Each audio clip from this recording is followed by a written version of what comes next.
Yo, yo, yo, good morning. What's up, Dom? I like how you typed 1, then you typed GM just to establish the dominance. I see you. Good morning, JB. Good morning, David, Brandon, Ruth Ann. Good morning, Deep. Good morning, Sand Dollar. How are y'all doing? I have not shared this to Twitter yet, so all my true loyal viewers are here first. I see who you are now. But let me link today's stream. Link to today's stream.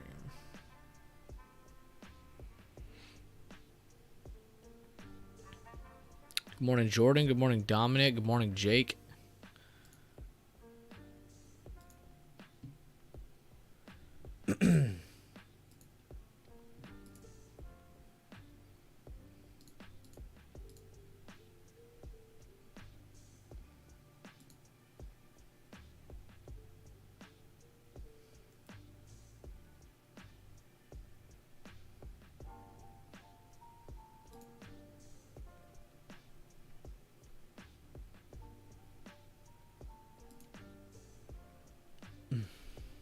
Okay, now they're piling in. Felt Dom's asserting his Dom. No, dude, it really did feel like that. Good morning, Boo Boo. What's up, Nerdy Bicep? Random. Morning, King Carnage. Morning, Lisa. How you doing? Morning, Lisa still needs to change that name.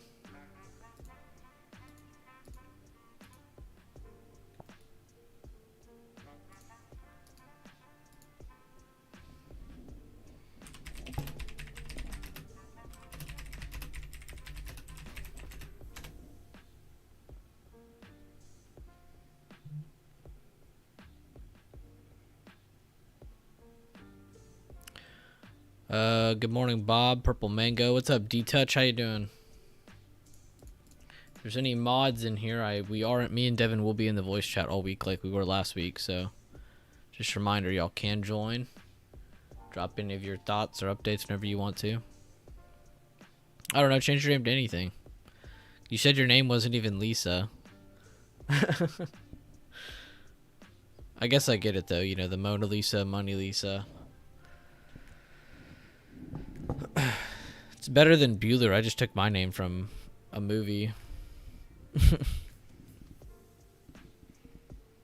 Good morning, Alexis. All right, let's get started. We can get off this disgusting chart. Basically, this is just kind of so y'all could see a chart before I started talking, or before I started getting at it. But it's 8:01 now. But as you guys can see, we are starting at about 383, which puts us down here now, a little bit above this area, right? Kind of where my mouse is right now.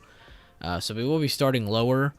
So a big thing to look out for if you just want to watch some simple levels is watch for the 378 to 382 area. This is a potential area of demand where if you grab, it's from reversal. So you look at the last the last low you can before the reversal happened from whatever amount of time ago. And you can see this was all the way back in January. This was the beginning of January. But this candle here, if you grab the low to the top of that red candle, creates an area of demand. I just grabbed a halfway point between this area and this area, so that's why you have that level in between. And then you have another area of demand, which they completely sold off through. You can see they just went up, rejected it, completely pushed down lower. But now they're at the next area all in one swift move this morning. So there's one just simple thing if you want to just look at some simple levels is look at either a reversal from this area to see a buy reaction to 384.50, and then you could see a buy reaction through that area back to 387.30, 388.20 area. That could be your buyer reaction scenario. A seller scenario where they continue pushing this area of demand, potential demand, is they push this new low under the pre-market where they bounce perfectly above this area here, but also 378.70s. If you can break that, you could definitely see a move down to 377, 375. We could definitely see a move to retest this low here of that wick. So be very careful of both of these scenarios. Pretty much looking for either a retest to see if we're going to try to revalidate higher moves or if we're going to retest it just to move lower. So be paying very, very close attention to that. If we do get a crazy buyer move, we talked about the crazy seller move. If we do get a crazy buyer move and we do get past 391, look to retest this area here that I have highlighted. It's just that highlighted area we had from this low, and this low. And this is kind of where we were seeing, all right, are we going to hold here and bounce, or are we going to get a complete sell off? And they did. They closed under it and they sold off already. Now we're down here at what, 382, under 383 now. That's wild, right? So they did push that new low. if we do get a crazy buy reaction at any time in the future, I would look to see us go at least reject this area if a big buyer ever steps in. So just remember 392, 391 area if we ever get any big buyers. But let's go back to a normal chart here. So what we're going to be looking at this morning for smaller time frames. And give me a thumbs up if all that made sense. Sorry if I went a little bit too fast. I was trying my best to make my thoughts made sense. Make some sense. So but yeah, be sure to drop a like on the stream if you enjoy some of the kind of thought process plans, the routine we go through each morning or each weekend. Just kind of going through, adding your levels, being ready for the next week, and then just kind of going off the levels, whatever hits you go with. So but it looks like a big thing we need to focus on is the break above. This is kind of a combined area of the, I think this is from like the 10-minute or 30-minute maybe. I don't know why I marked that so high, actually. Let's delete that. Let's edit that. Or that one's fine, because it's just combining both areas and combining the previous day high. But this one, that was a little too big. You just go up to the meat, or to the top of that wick right there. So essentially, they need to pass all of this area in 386.20 for some passive buying opportunity.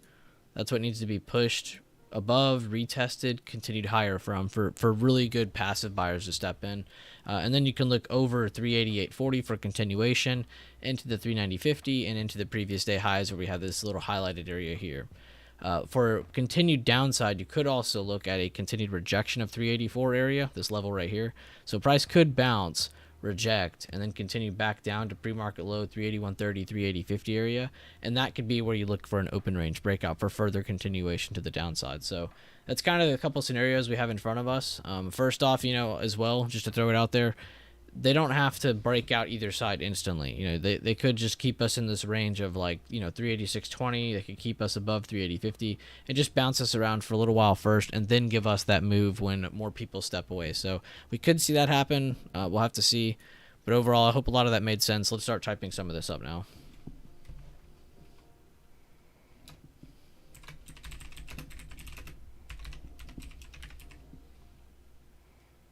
I'm going to type passive. I feel like I don't use that enough when I type my notes. And I feel like some of you guys get a little confused by the way I'm saying some of these things. Like when I say a certain level. There are more aggressive levels than others. And I think we can all agree on that. I think I could say, oh, well, buy above 384. That'd be kind of aggressive because you're just instantly going off the next bigger time frame level. You're not even confirming to see if they can hold previous day low. You don't care if they hold previous day close. You don't care about this next closer level at 386.20. So that would be a more passive opportunity because you're waiting for things to be broken and retested on top of, right? Whereas just an instant break of the next level you see, that's very aggressive. I think all of us can agree on that. Good morning, everybody who's tuning in. Be sure to drop a like. Appreciate you all for joining.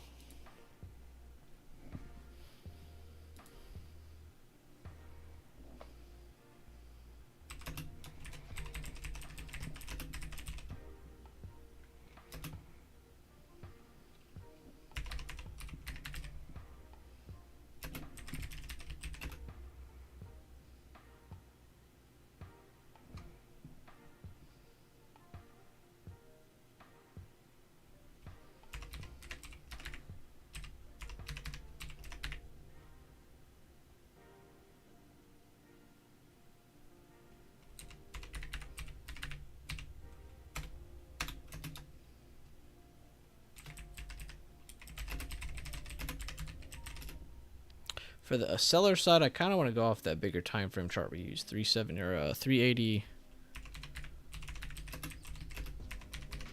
70s. From our bigger time frame TA.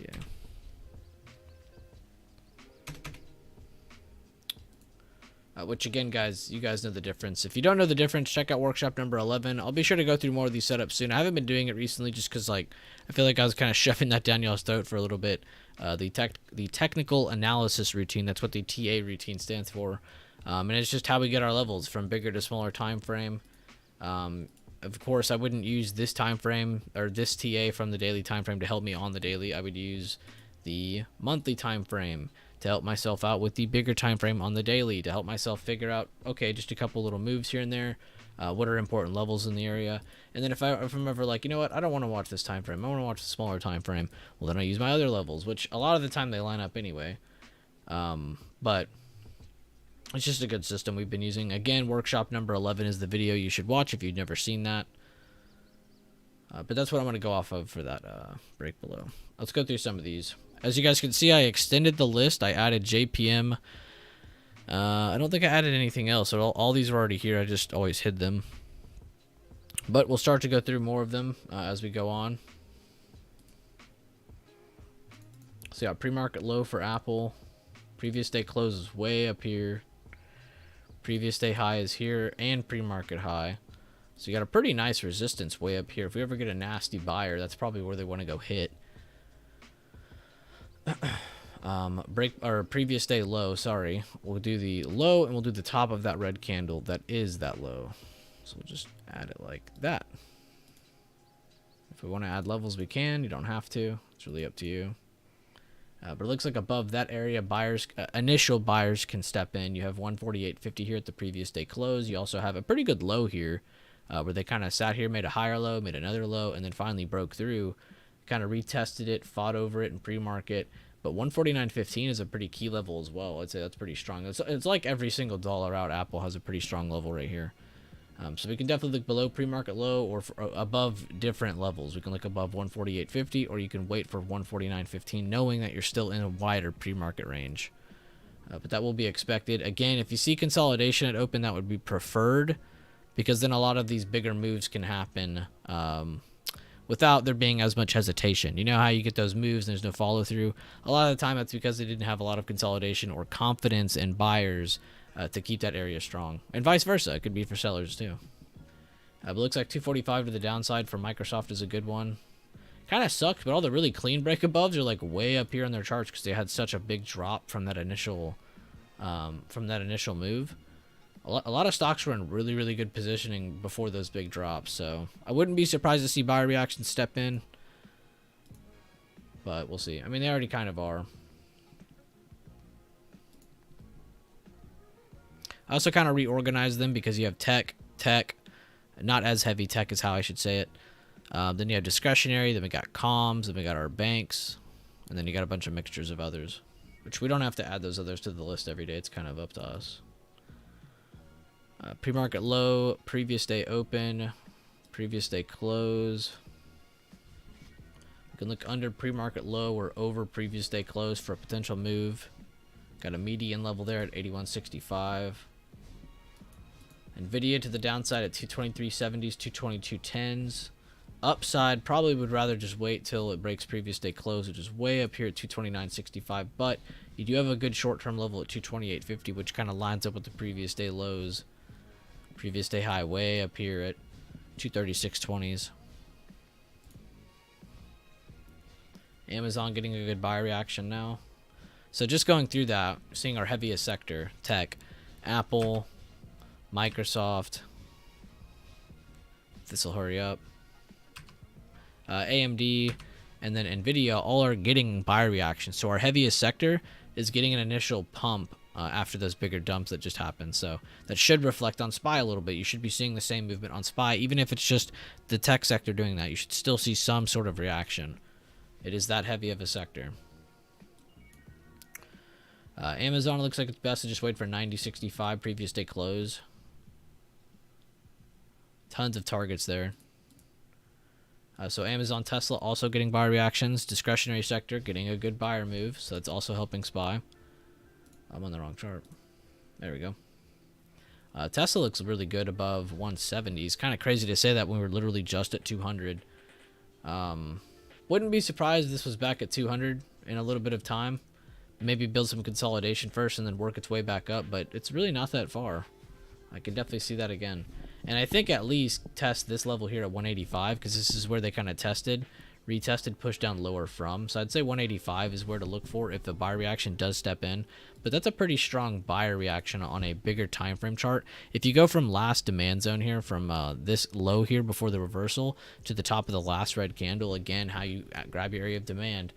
You can see we had a reversal from here at one point, and then we're also down here again with a very strong potential hammer type candle or long-legged small body candle, call it whatever you want. There's a million names for it, with rising volume. So a pretty strong reaction here. If this does get any, which it's getting a lower open today, but if this is to hold 166, I would look for some buyer moves off of this. I really would. As long as 166 holds, I'd look for buyer moves. And that's just from the bigger time frame. But let's type Tesla up while we're going.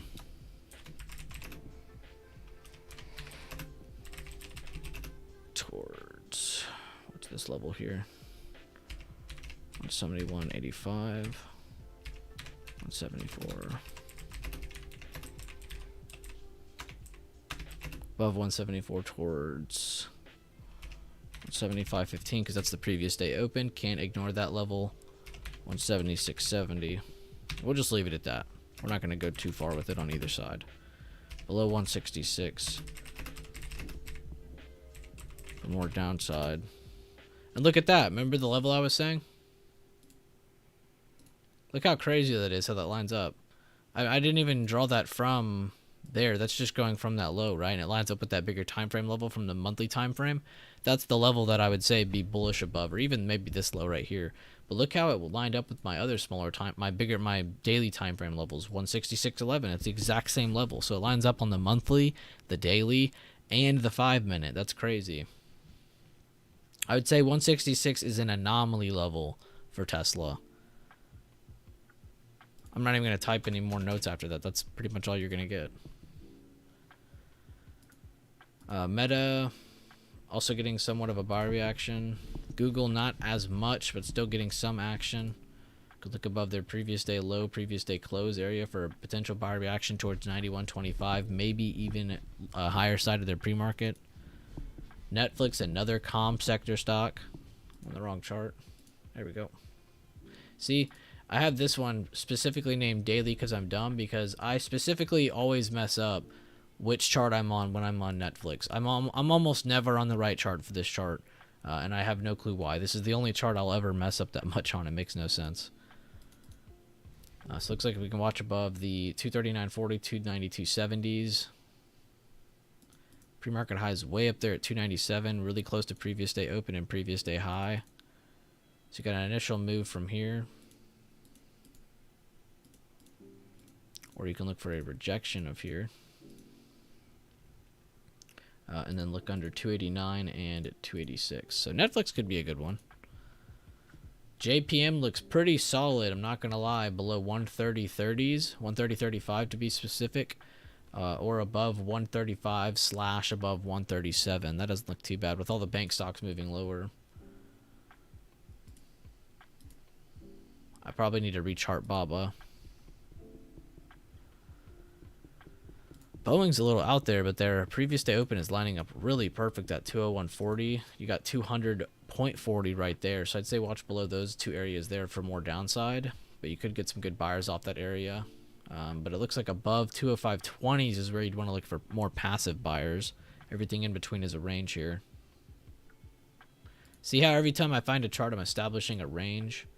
Therefore, I understand, okay, well, it's probably going to bounce. If it doesn't want to move, it's probably going to bounce between pre-market low and previous day close in this scenario, which is kind of an awesome area because it also lines up with the previous day open right there. So their biggest area to bounce between is going to be between this area and this area. Until they break that, I don't know what else they're going to do. They got previous day high up here. I'm sure they have a historical level to the downside. Excuse me. I'm talking a lot this morning, aren't I?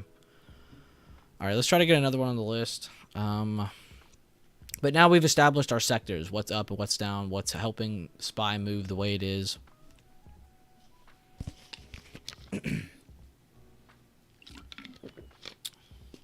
Welcome, everybody. Be sure to drop a like on the stream. Appreciate you all being here. Hopefully some of my random rants and thoughts as we're going through the charts have helped some of you pick out your list or pick out how you find your levels or however else I may be helping. We have a pretty good plan for SPY. I like the plan for Tesla. I'm honestly trying to find at least one or two more that I like a lot for potential plays. Like, honestly, AMD might be one. I kind of like NVIDIA. I kind of like Amazon. We already got Tesla. I kind of liked Netflix, even though I drew a bunch of amazing arrows there. JPM wasn't bad. BA wasn't horrible. I kind of like Square just because the levels are kind of clear as day.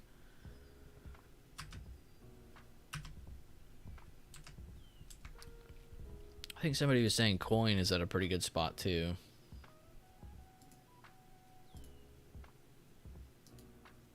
Oh wait, I already drew it all. Yeah, it's getting pretty close because this would be your reversal point. And it touched it this morning. Yep, to the cent almost.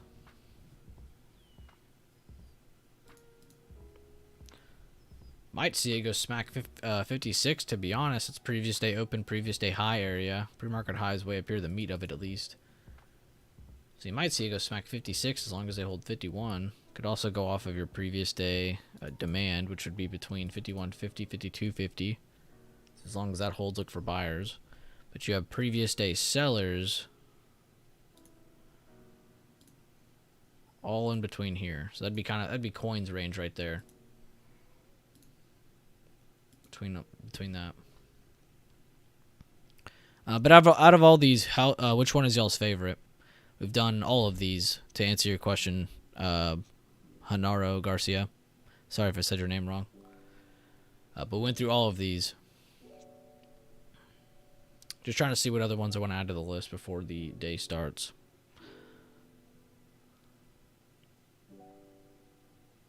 Hey, appreciate the likes.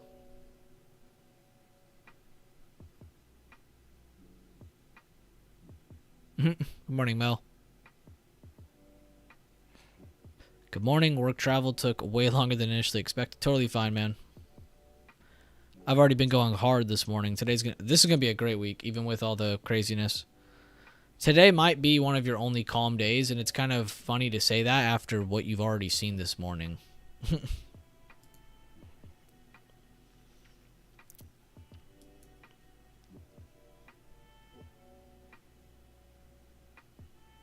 Hey, good job, Tobias.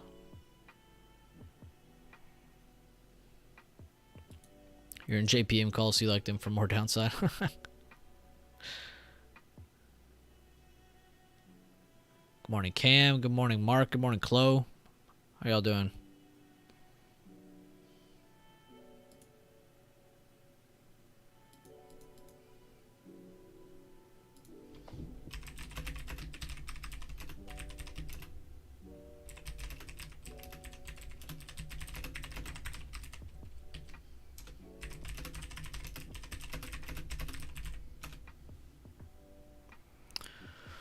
All right, I gotta make an executive decision here. We're gonna have to add AMD.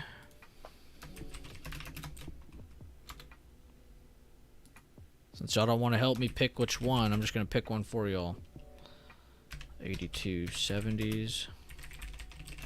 Towards, I don't know why, but I have to say this area right here, because not only does it have a good rejection here and a support, kind of lines up in pre-market too. So I'm gonna go ahead and say 8350. We're not gonna ignore that area.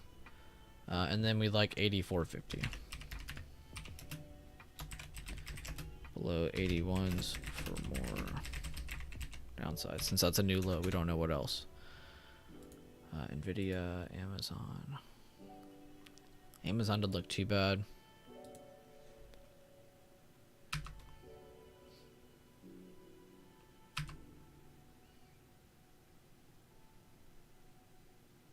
Might have to say Netflix, as weird as that sounds. JPM, we could say under 130.35 or above 135 / above 137. Give it like two different break aboves. 135 being not super aggressive, but a little bit more aggressive than the 137 that covers over the pre-market high. We could also do that Square chart. Square didn't look too bad, to be honest. I think I'm going to do JPM. Oh, and I spelled more wrong.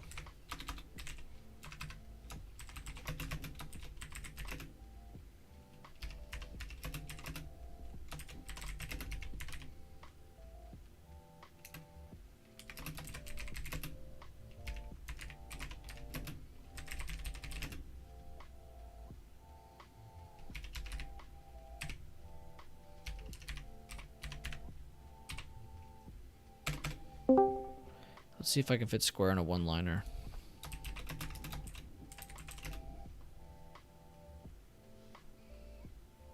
Oh, no, let's just type the range. 68, 15.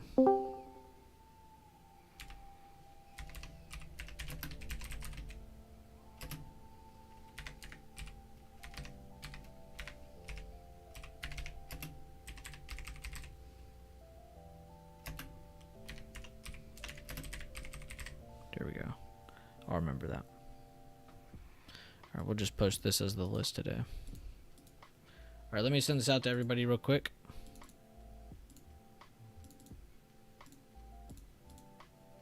Get back to SPY, because they're all going to want a SPY chart as well.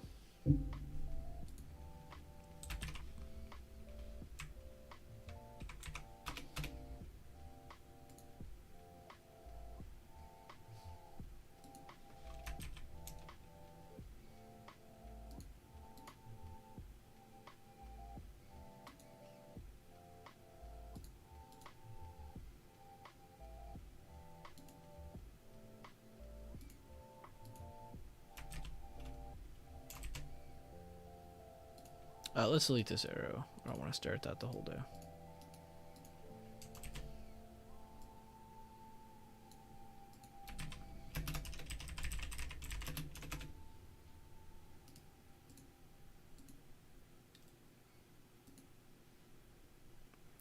All right, y'all have my full attention. What is everyone up to?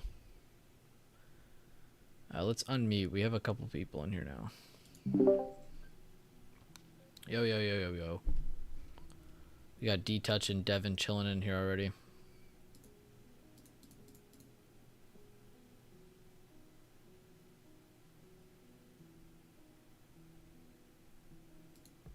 Yo, yo, good morning, everybody.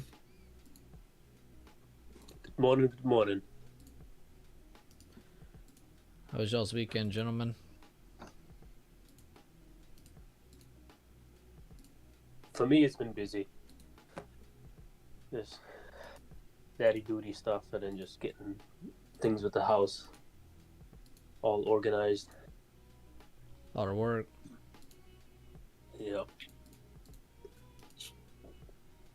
Weekend was pretty typical. Hit a bunch of mentorship calls, seen a lot of progress with people, so that was really encouraging. A lot of people had some decent green weeks last week, so that was nice to see. Want to see them continue momentum into this week.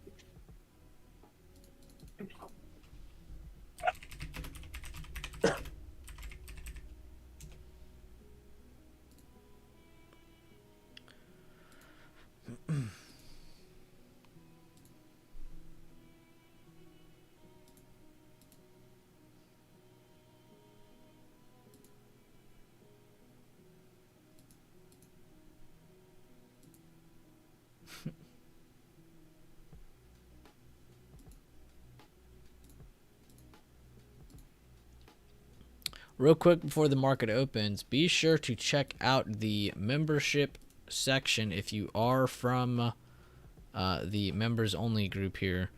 I dropped a Sunday video for the update, of course, like usual, and I dropped 4 videos on Friday. So be sure to check that out. Dropped 4 new videos on Friday. I had to re-upload this one for quality issue. I don't know what was going on, but it's all fixed now.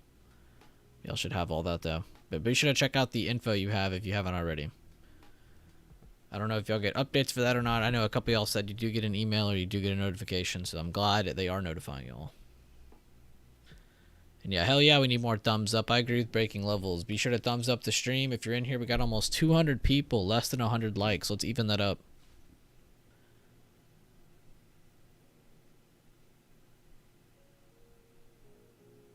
Well, Jordan, since they're so close, I honestly kind of look for both. You'll almost always see me highlight both.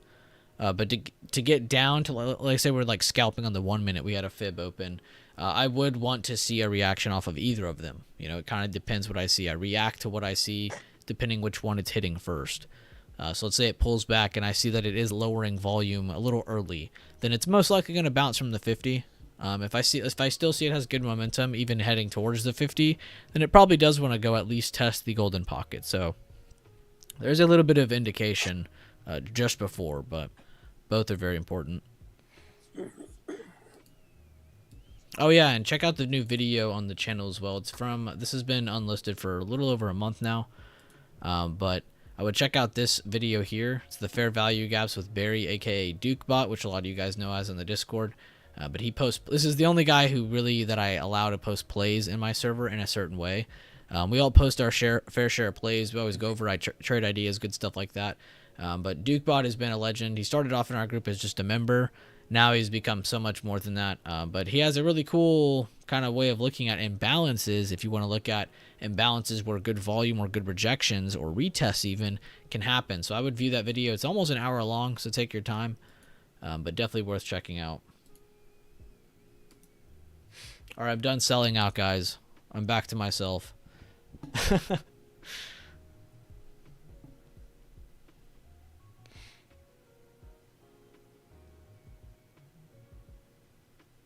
Well, yeah, I was just, the arrow up, Mel was just saying that this is where you would expect buying pressure, is above 386.20. After retaking the previous day demand, you would look over 386.20. That's where you look for passive buyers. But I deleted that arrow because I don't feel like staring at it the whole day.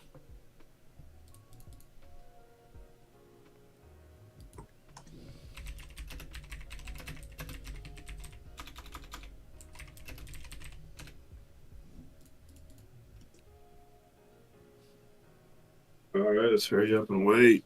No need to rush into anything. We have to be careful this week. There could be random tape bombs at any time making the market move either direction. So we have to kind of keep our head on the swivel.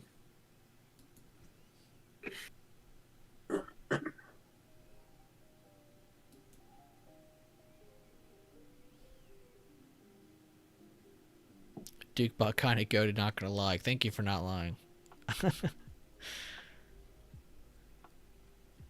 Full boarded puts it open.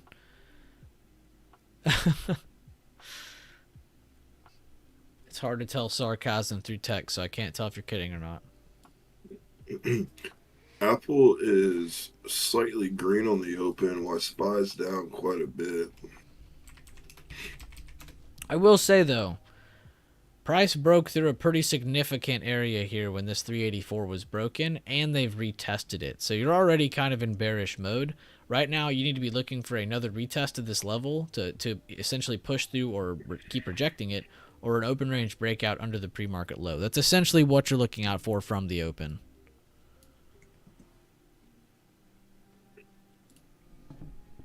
I'd like to see us fail yesterday low, give us a retest, but we might just go straight down. Meta's coming down, Google's coming down.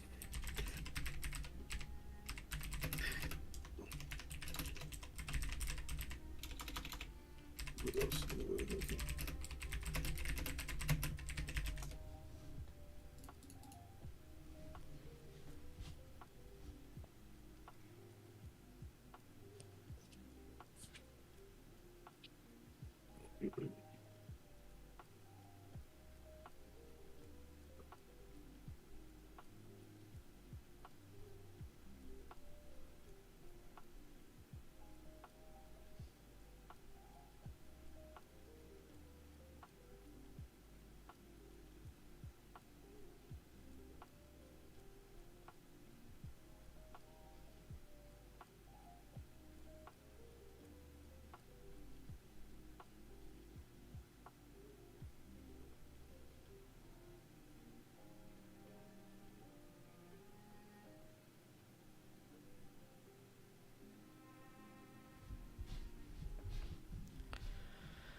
How's Thanos doing? Man, I'm actually about to lock them in the room from the other dog because they're being loud. Oh, Taylor's dog? Yeah. Yep, Yahira. Sorry if I'm saying your name wrong, I really am. But yes, you are correct. That is an H pattern. Good looks. It's one of the few patterns I look for on bigger time frames for really what I feel like is easy swings, but it's not. It really does take looking at that setup a lot to really push yourself into getting into it. Welcome everybody though, glad to have you on stream. Be sure to go back if you want to review some of the pre-market prep. We start 30 minutes before the market opens. So feel free to go back and review some of the game plan, the routine, the trade ideas we've talked about. Just kind of watching SPY to either make new lows under the pre-market low and maybe 379s, or a push back above 384s. Do we have a higher low since the pre-market low so far?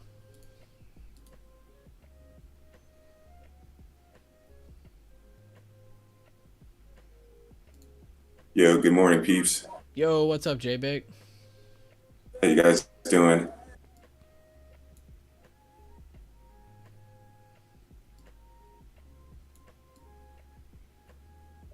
Just waiting the first bit of the market to see what we're going to get.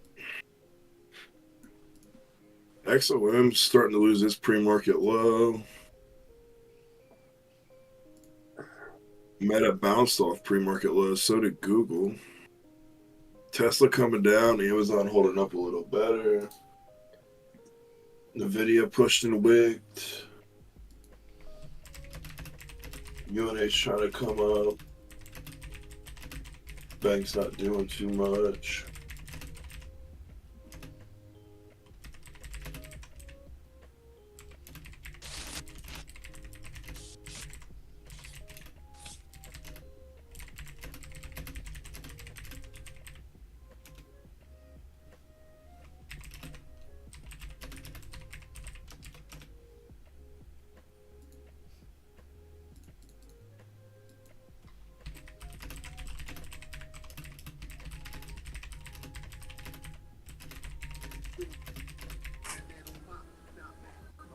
Q's is fighting previous day low. 287 might come and retest pre-market low at 284.73 now.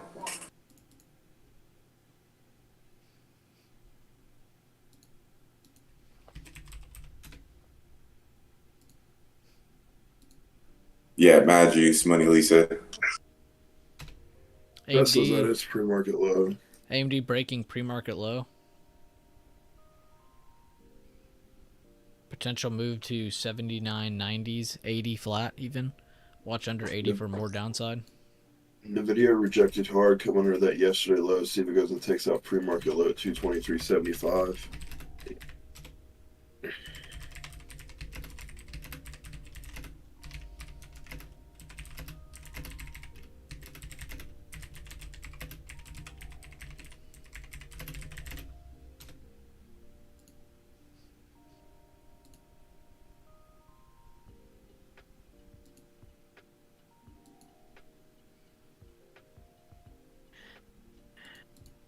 Schwab is halted. Yum.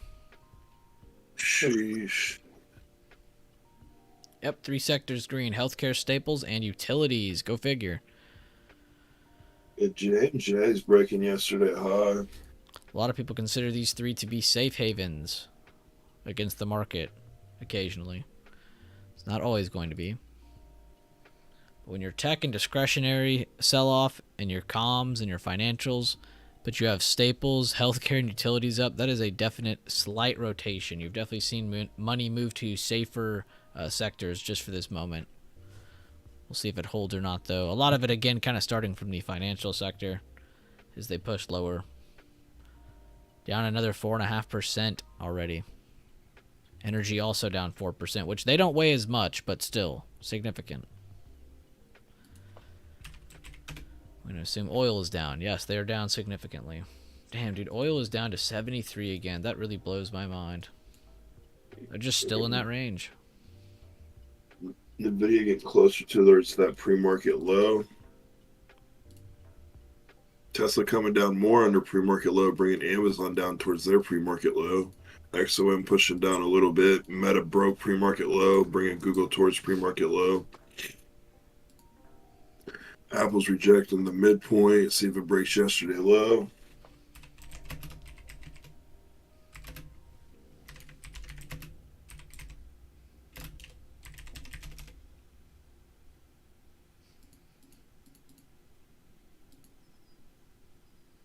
Lot's coming down towards that pre-market low. See if it's going to wick off or break.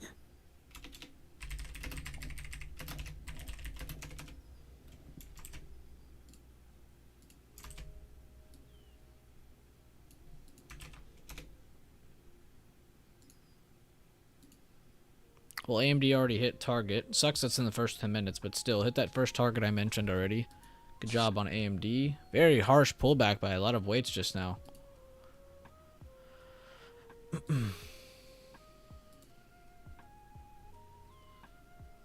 call-outs, Devin. A lot of these heavier weights, some of them making new lows, some of them just rejecting good levels, going to the lower side of their current range. Squares breaking that area of potential demand from the previous day, losing pre-market low in the process. SPY still above pre-market low. We'll see if they finally make that new low or not. They are right at it though. The S&P 500 or SPY is now negative so far in 2023. Thanks to today's move. Yeah, we took out that January low. The Qs are about 50 cents away from pre-market low here. Amazon breaking pre-market low, Meta coming down more, Apple rejecting more, Tesla coming down some more, Nvidia at pre-market low. So far, SPY has not broke yet.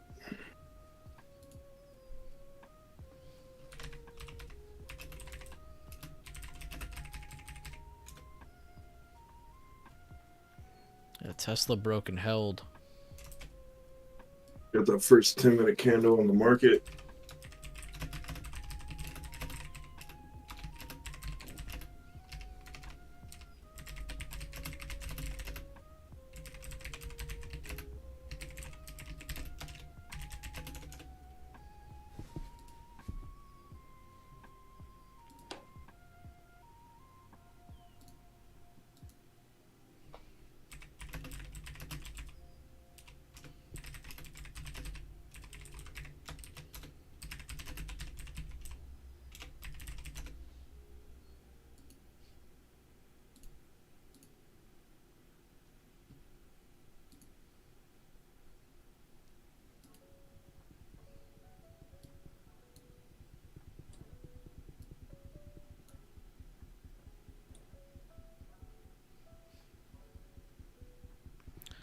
SPY looking top heavy, still rejecting today's open again.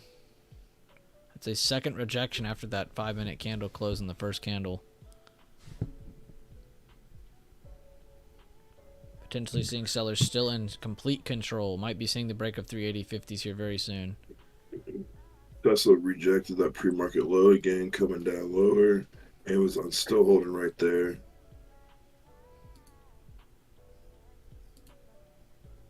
Nvidia still flirting with pre-market low.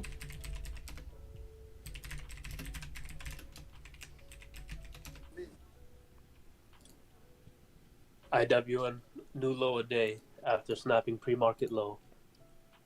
The daily just looks so bad.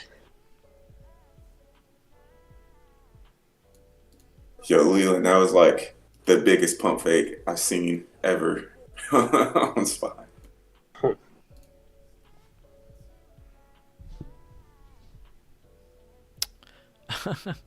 Yeah, that was wild. I remember I posted like a phone chart or something. I looked at futures like one time, and I was like, "Damn, we opened over the previous day open." And then I was like, "Damn, we're pushing higher." And then I checked this morning, and I was like, "Whoa, whoa, whoa, whoa, whoa!" That was wild.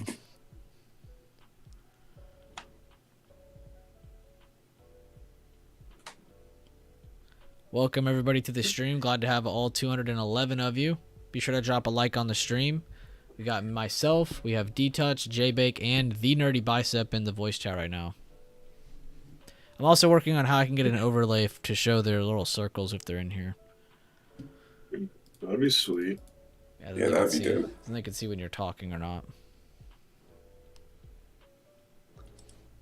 Yeah, we all kind of sound the same.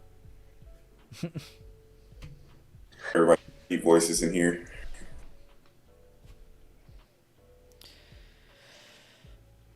Can you guys hear my music in the background? If so, I'll just like turn it off. I think I've only heard it come through like once or twice, but it was only when you were talking, and it was very, very faint. Like it's not anything to worry about. You're good. Okay, cool.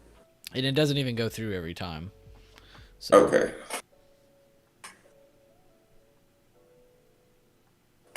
Yeah, even them in chat are saying no. Sweet. So far, just a slight sell-off on a couple of the big tickers, but they're trying to hold. Apple's trying to hold up at the midpoint. Amazon at pre-market low. Tesla's bouncing around at a pre-market low. Meta sold off to the 176 level. It's bouncing around. Microsoft still above pre-market low, below yesterday low. He's looking good.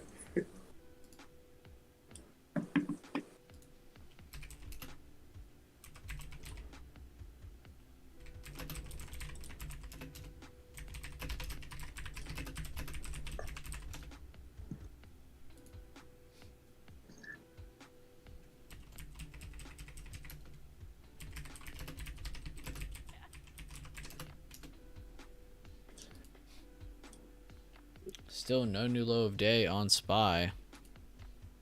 There you go. Or Tesla. Tesla's still an inside bar. Overall, not great volume either.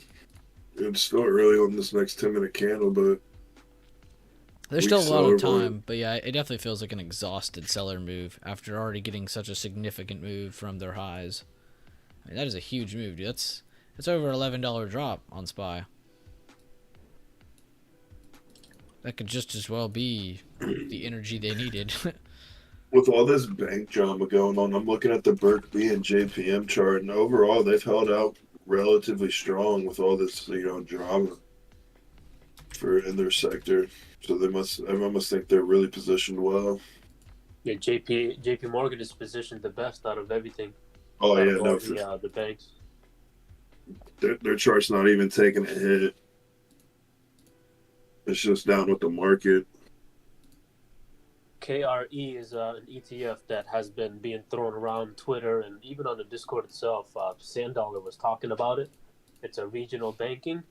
I do believe they got affected the most with Silicon Valley. Somebody correct me if I'm wrong on that, but we got 2 days of red candles that closed out as a doji. It's pretty indecisive.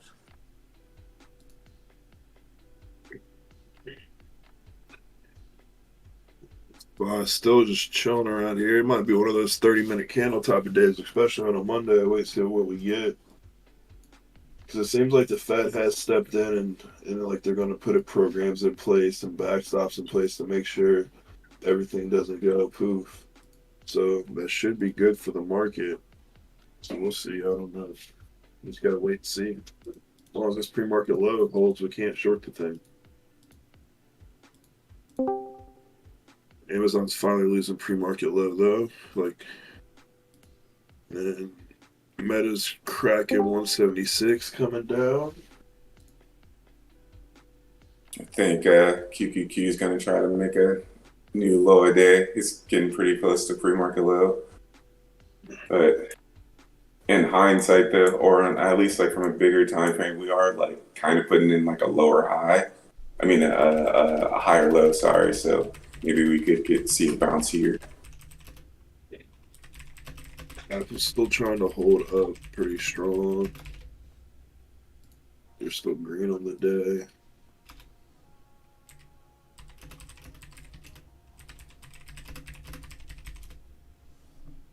Yeah, money. At least Apple's got some juice. It's trying to hold. Hey, good morning, fam. Yo, what's up, Daffy? How you doing? What's up, boys? How you doing? Juice.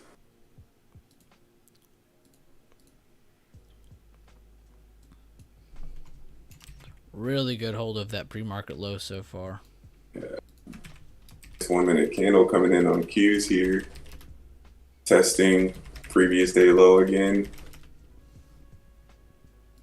Get a nice bounce off the low. See if we can get yesterday low.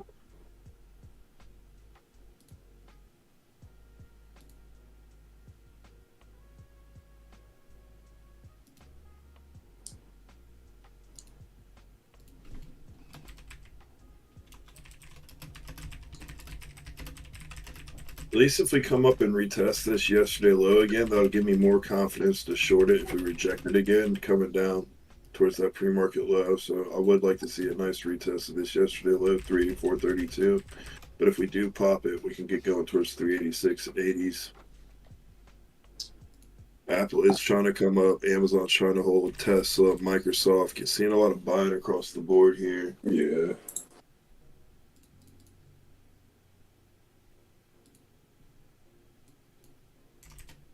Well, yeah, putting in like a double bottom here too on the Qs. We're like coming up towards the 50% control point of this leg of the pre-market leg from what's this 292, 292.50s down to pre-market low. So we'll see if we can get above that or reject from there.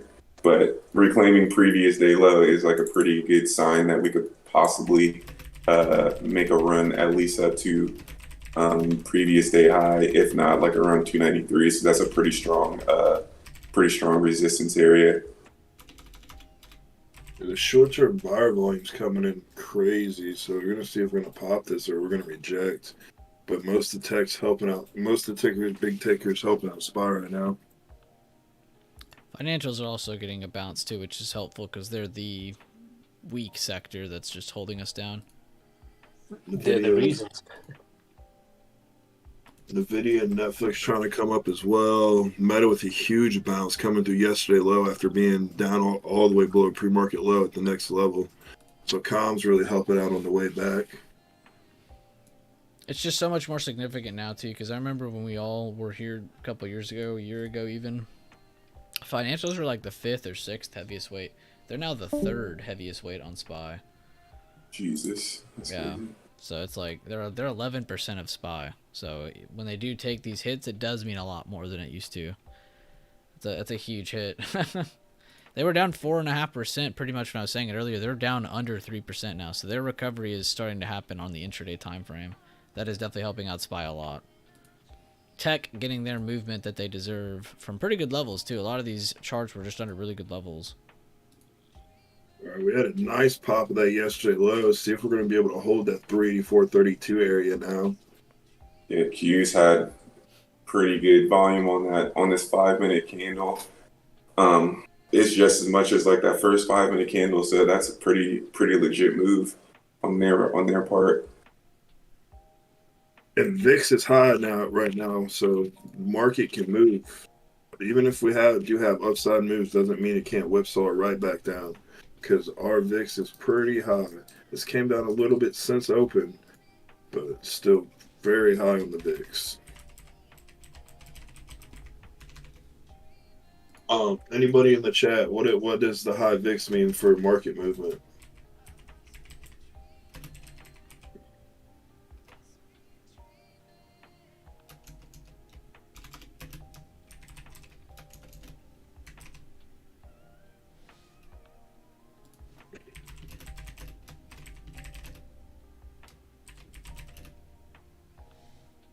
Yes, sir. A lot of volatility means we're going to whipsaw around, bigger moves, bigger ranges.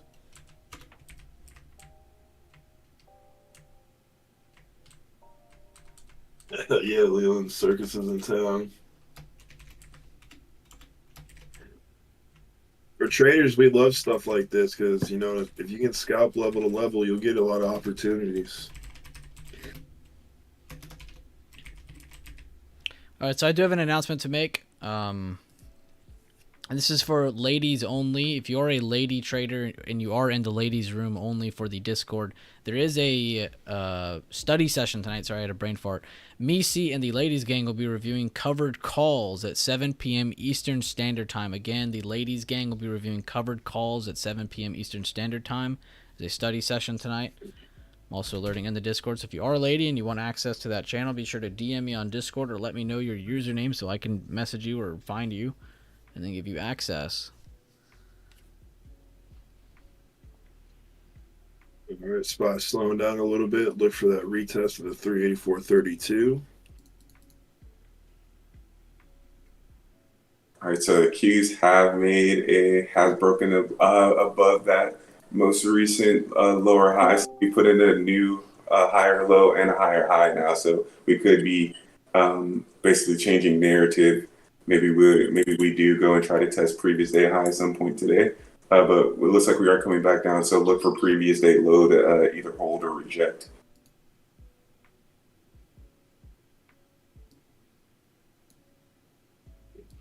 Yep, we literally just smacked the top of the area of demand from previous day low. So might be rejecting it and turning that into supply. We come back down through pre-market low now, it would be looking pretty good for shorts. But if we can hold above opening price, we might be able to retest and get another push higher. Yeah, if we can't hold 384s, we're probably coming back down to today's open to at least test as a higher low, at the very least.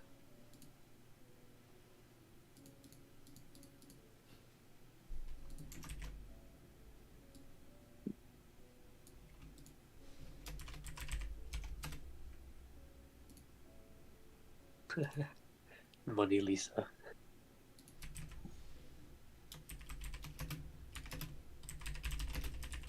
These premiums are crazy, even for like next day. Next day. That volatility, baby. All of a sudden, Money Lacy's a lady again.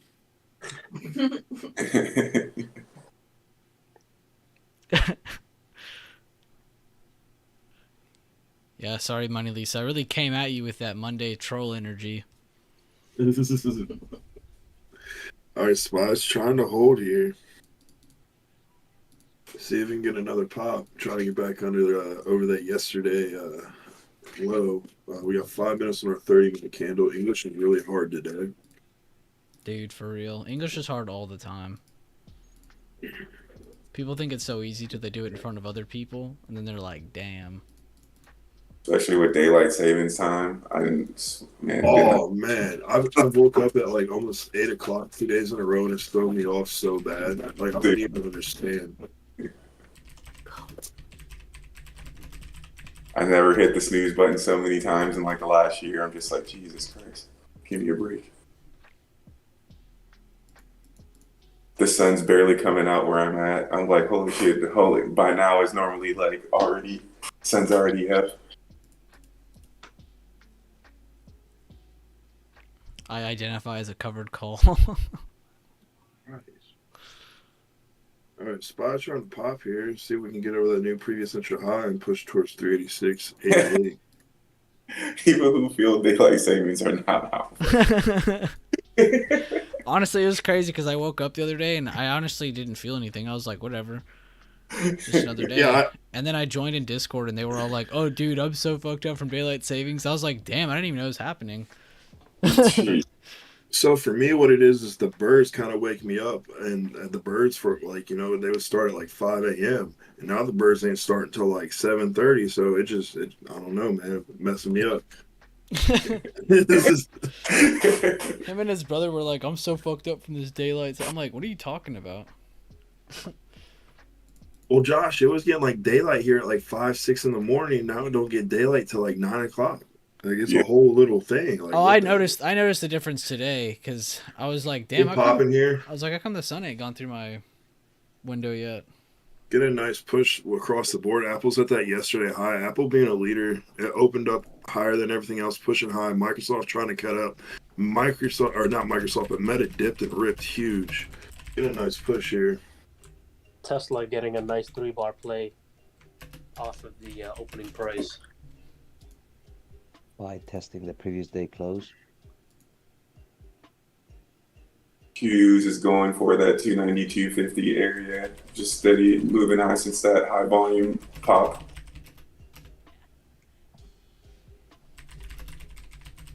We hold over these 30.90 on futures. We should see the midpoint.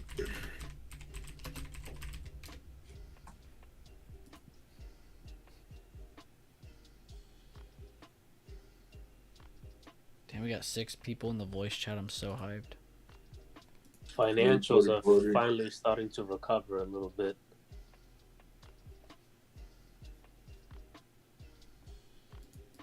Supposedly, this is supposed to be the last year that they're doing daylight savings time. Supposedly. I know they've been talking about it for a while, so we'll see about that.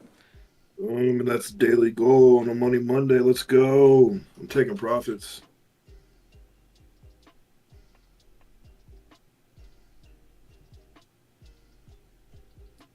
Damn, you're a legend, Devin. Seriously. I haven't even taken any plays yet. I will say I did like this hold in the first 15 minutes. That was very clean. Now the question is, will we get the follow through that is needed for SPY to truly make a dent on bigger time frames? Because if you go to bigger time frames, we really haven't retaken anything yet. We took away a halfway point, but we haven't even gotten back to 387.30. So we do still have a good bit of room ahead above SPY. The question is, do they have the fuel to follow through to those levels at 387.30s, 388.20 area? That is most likely where they are headed at first. Yeah, am I tripping or is your screen frozen, Bueller? You're tripping. It's moving. It's moving? Damn, maybe it's mine. Hold on. Yeah, you might pause your stuff. Click live, because mine does that a lot too when I'm previewing it. Could be a daylight saving. Yeah. That damn daylight savings getting you. Oh, there you go. I just closed out of it and reopened it. 386.88 is that midpoint of the pre-market range. We are getting closer there. We got over 386 to 386.30, so it was about 50 cents off. Slowing down.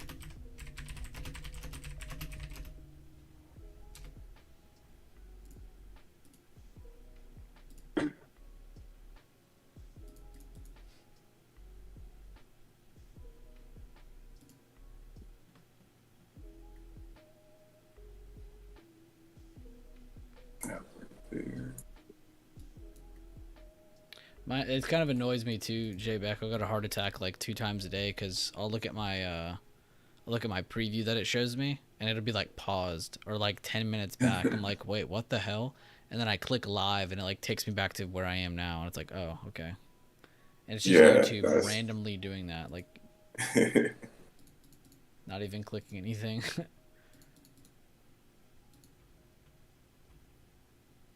Now I can hear echo. I think Devin just normally mutes the stream. Yeah, I mute the stream. Yeah, the stream is muted on my end too.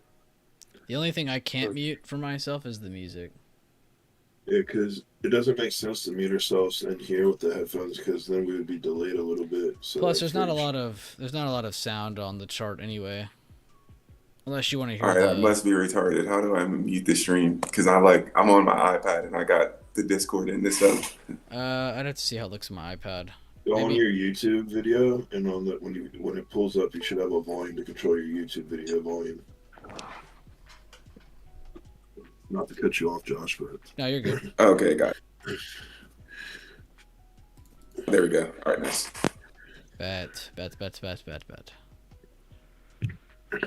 J-Bake's like, I'm gonna be joining these things more. I gotta be able to hear you all right. For real.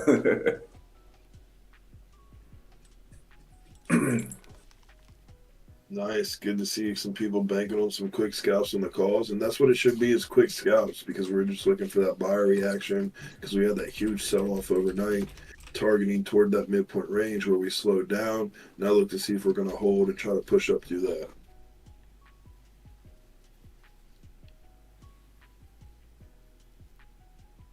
Wait, Money Lisa, are you serious? Or are you memeing? Always a meme. Read captions.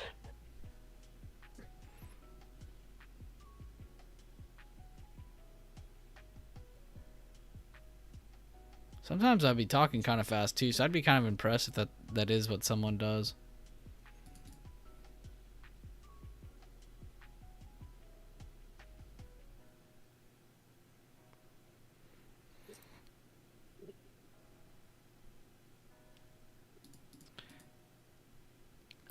I have no clue, 762. I've never gotten them to work on my end.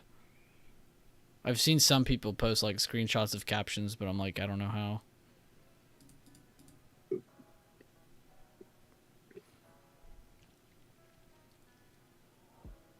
You've never heard my voice before? That would be too deep. Chill.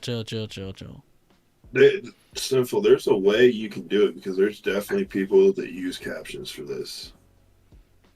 Unless they have a separate program that does it, I don't know. Because we have a couple. Because we do have a couple people that have some hearing hearing impaired problems that they read closed captions for the stream. Yeah, like Leland. Leland has a Yeah, hearing like problem. Leland.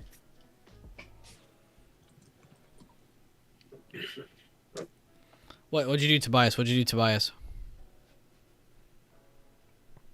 Good morning. Just came by to drop a like and say drink your water, and that's all. It's my last day in Florida. Looking forward to being back in the market. Y'all have a great day. Have a great day, Sabrina. Thank you for tuning in. Appreciate the energy. It's an AI voice. Ooh. Now you're talking my language. Apple's still battling that yesterday high with Microsoft's creeping up. Tesla's over that yesterday low and holding, while Amazon's trying to battle and get over it, see if that's going to happen. J&J has just been going to the moon since open. See if it's going to go to 156 and break out. I think it's on something else. Yo, nice, Tobias.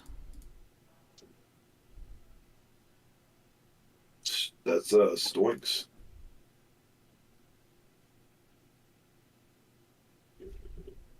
I'd have to go research 762 to see exactly how. On my end, it says it's not even possible, but we have seen people do it, is all Devin was saying.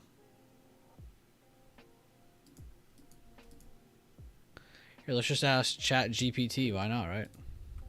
Yeah, they probably know.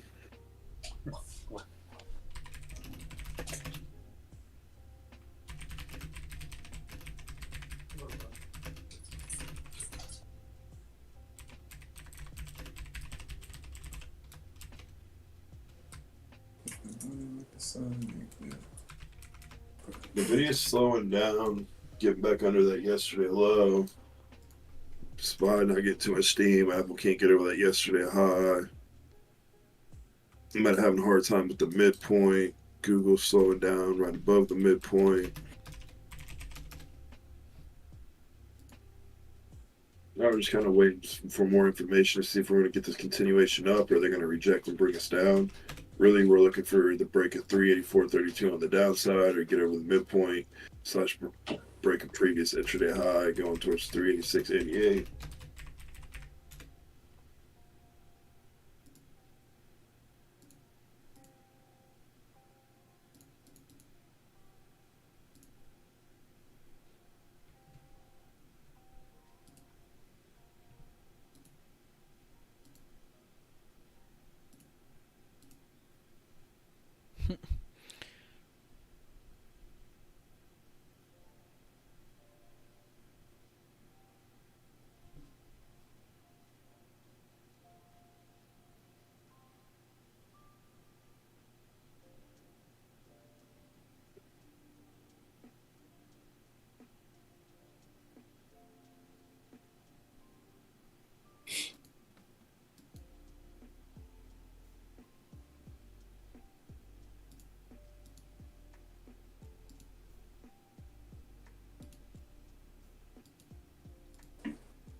Our Qs is starting to reverse here. Let's see if it comes down and hold a previous day low. Yep, SPY slowing down. About to come back to that previous day low as well.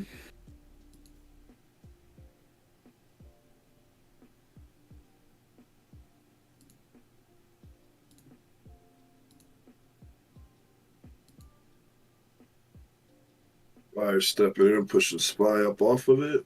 Yeah. Qs is getting bought up right now. SPY getting bought up real nice. Short-term volume coming in.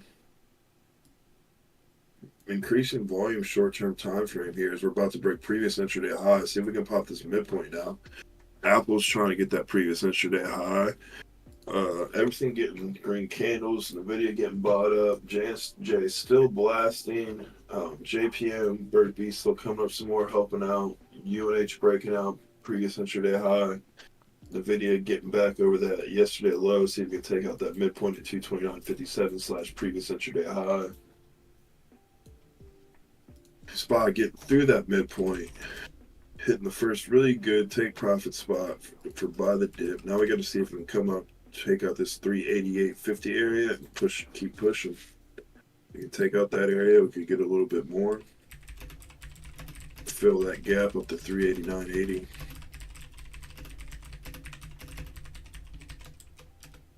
If we can't hold this midpoint, we could come back down and retest something lower. Microsoft's trying to catch up to Apple and get closer towards that yesterday high, pre-market high. Google pushing a little bit higher. Meta trying to get there. Yeah, we're on the cues. We're at the control point from the like true pre-market high of like 297. See if we can get above that. See if we can get above that, or if we reject, or if we reject here. Yeah. The SPY just wicked under that control point midpoint. That same thing that JBig just referenced on the SPY. So we really need to see that hold. So far, we just got a light pop above it. Apple is getting over that yesterday high. See if it holds. Tesla coming up a little bit more. See if it gets over 172.50. We control point, midpoint. Nice deep 10% scalp on Tesla. I like to see it. Green streak rolling.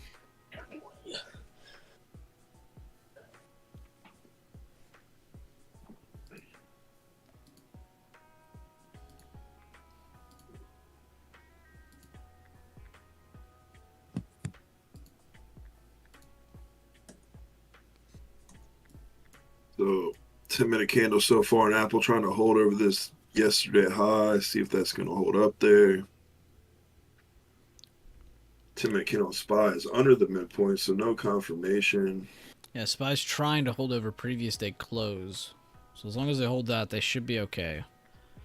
But very good reaction. I wouldn't be surprised if we got some sort of retest lower real quick, though, just because of the sharp reaction we got so quickly. But still, very impressive push by the Bulls this morning. They definitely shut up the party.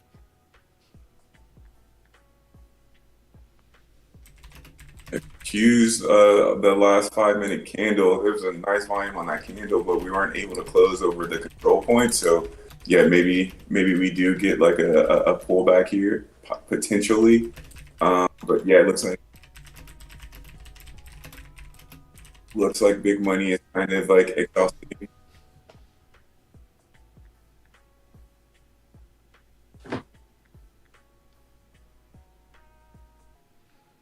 SPY finally getting some red. Apple hit that previous day supply. Insane. Microsoft pretty close to it. AMD got a good recovery. They're still fighting today's open. Nvidia just under previous day close, above today's open. Amazon fighting previous day close, sorry, not yesterday. Tesla getting above the previous day low, which is very needed after defending the 166.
Apple losing that yesterday high, losing some steam.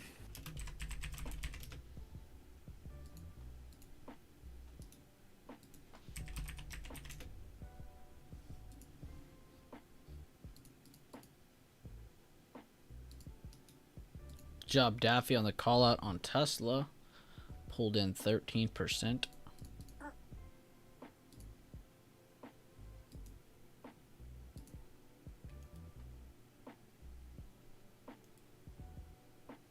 Oh, nice Tobias and Sherman and Brady and Burok. Mel, Tulip.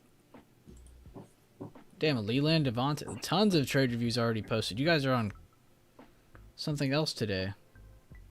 I had to watch my mouth. Almost said something crazy. Let's go. Money Monday, baby. Love the trade reviews. Taking the opportunity that the market gave us, you know, not being too biased, thinking that we had to sell off on open because you see what happened, a clean bounce. Could we come off and go lower now? Absolutely. But, you know, market never just goes one way forever. Look at the test of the levels, guys. Test demand, pulls up, hits supply. On the 5 minute, it's almost to the cent. 13 cents off on that one, and we're pretty much on it on that one.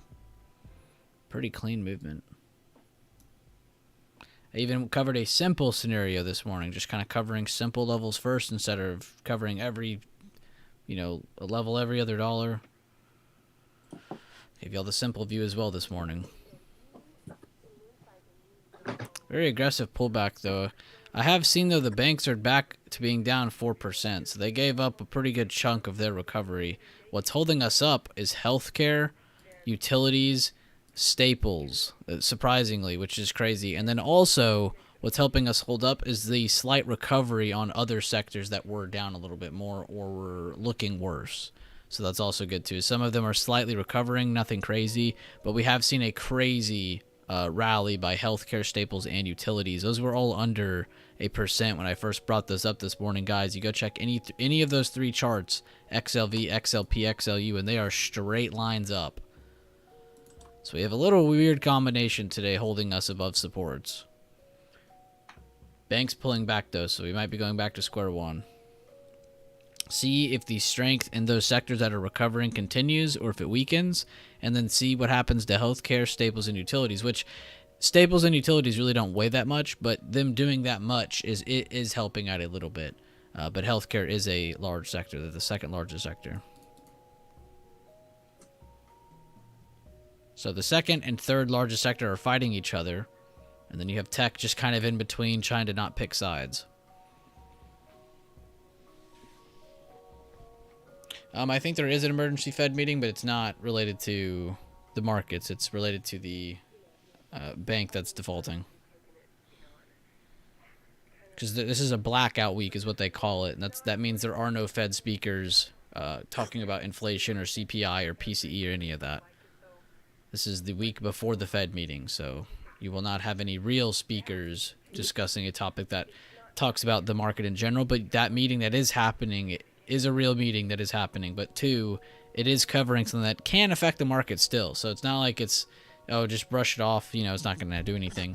It's just not in relation to inflation as much as it is a bank defaulting. But that could still affect the markets. But they've already come out, try to reassure everybody that they're not going to let it hurt customers. So that is one good thing. But we'll see if they're keeping their promise or not. Spot retesting that yesterday low. See if we're going to lose that. And the 9's right below in the 10-minute at 383.90. So if we lose this area, coming back down towards that pre-market low area, it could be in store.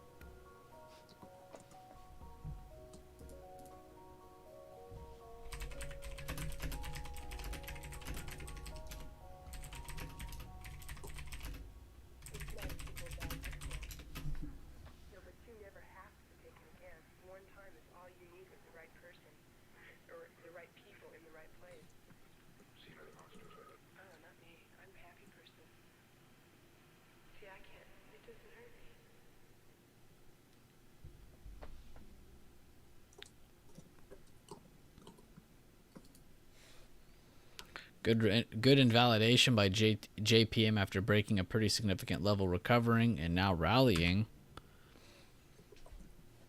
Even with bank sector still kind of just taking hits. JPM doing very well. Square potentially trying to hold previous day low. That could be a good bounce area for anybody looking to catch a late play. Your risk, of course, is the low of day. Bank of America looking for their own kind of launch pad like JPM as they try to hold and push over today's open. Coin held previous day demand very well, and they pushed into the supply now. So see if they continue past 56.30s for an extended move, or if they're going to reject from here. But still, really nice move.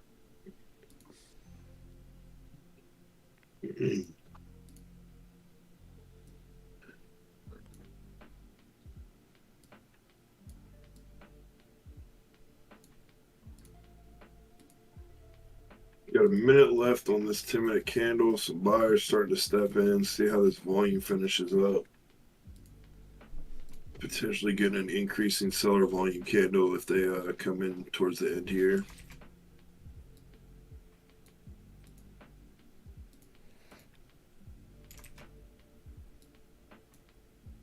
It's also retesting the 9 on the 10-minute at that yesterday low area, so it's kind of got a double area of interest for buyers to step in potentially. So we have to wait till it confirms under this area to short it.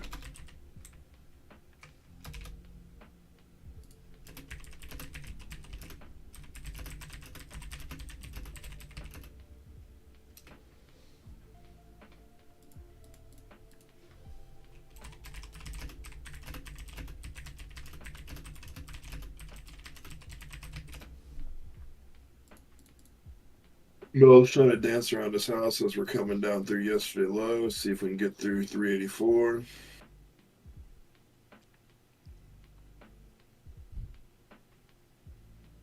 Yeah, instead of them talking about CPI, we straight up have CPI. That's message of the day. I am out, too hyped to consider risk. Good job, Tobias. And yeah, no need to continue to put yourself at risk on the markets, especially after a kick-ass couple trades like you've been having, man. But trying to hold this area. Apple, a bunch of the tickers not really selling off too much yet. So we could still just begin to retest until some of this starts pulling back more with volume.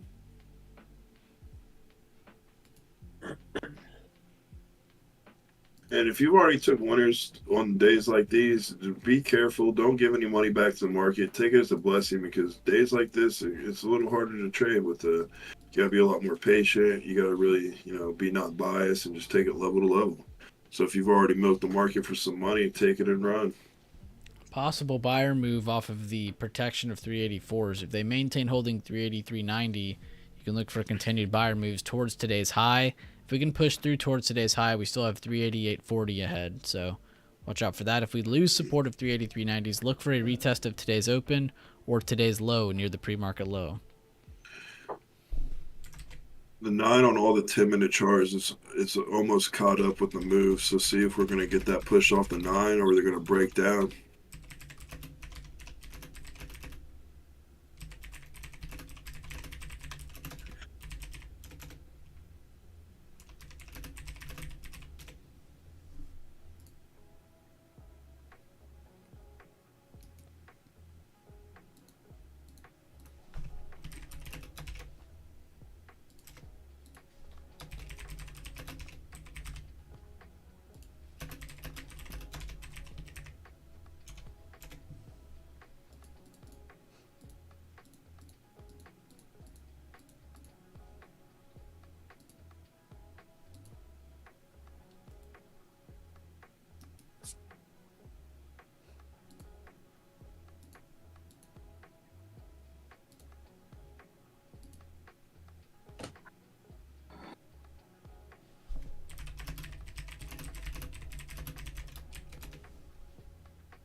Still trying to defend this area.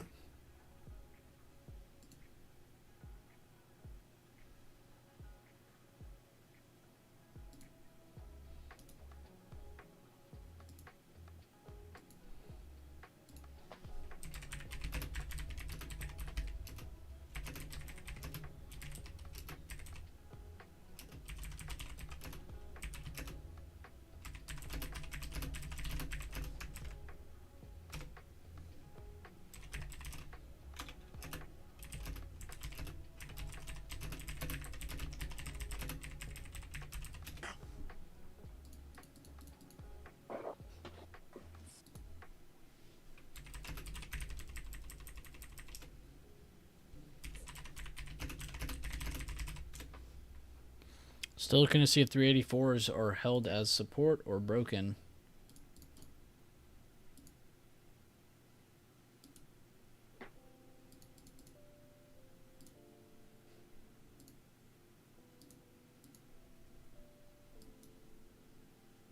Apple still just having a hard time at the same area.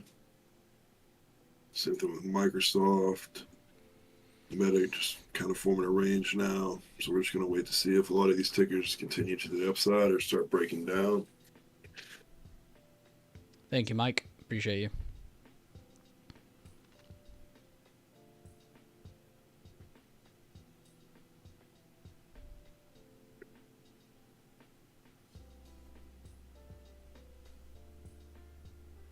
The top on the hourly chart is disgusting.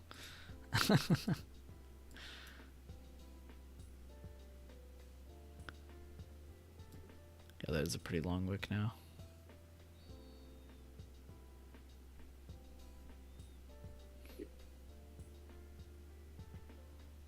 Kind of reminds me of this one, if anything. Even though it's not the same colored candle.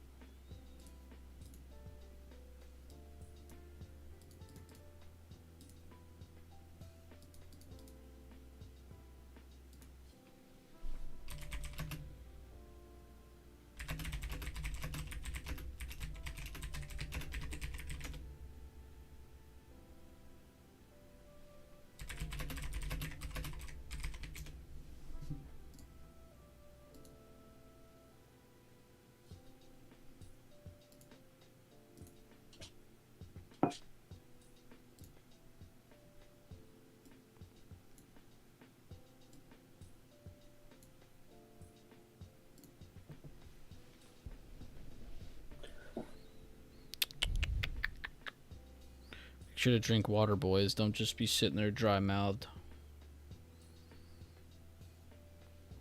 I'm actually about to have to go refill.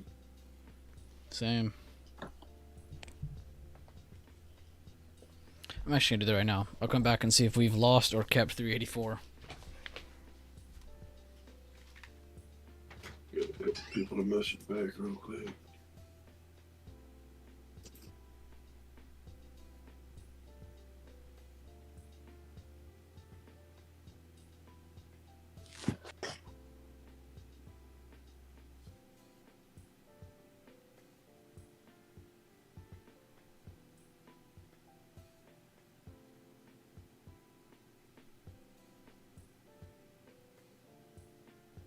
Man, I'm loving all these freaking trade review DMs, guys. Green Street continues. And traders on a roll.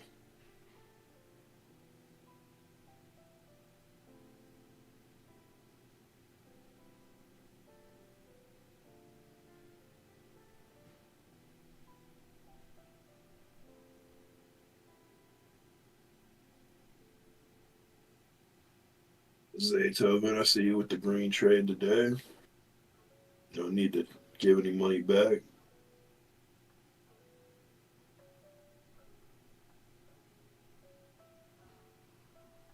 Peanut butter jelly time. All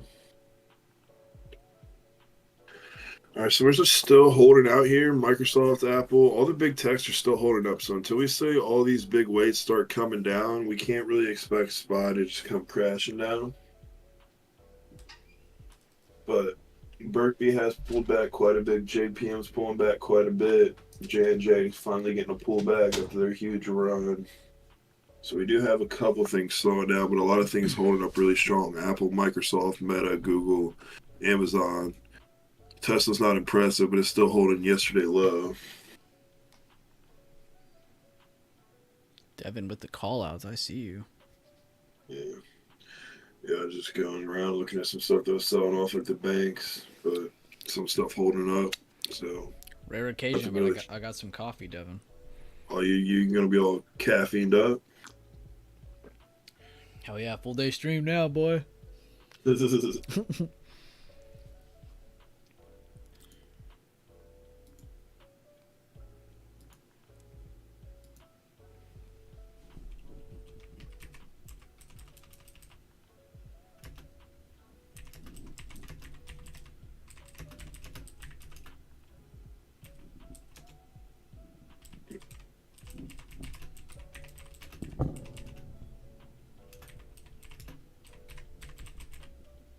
I was still just battling.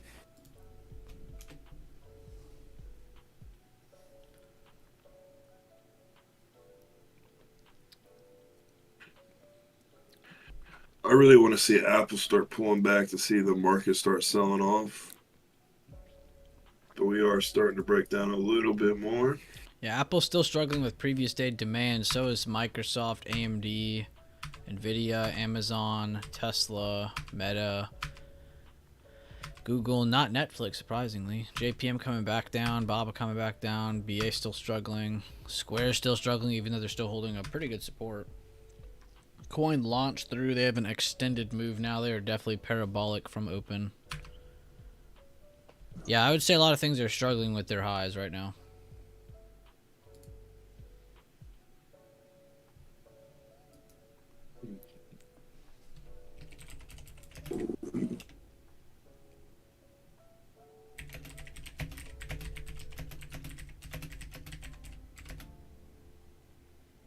Qs is still firmly above previous day low, but definitely like to see if we get a retest.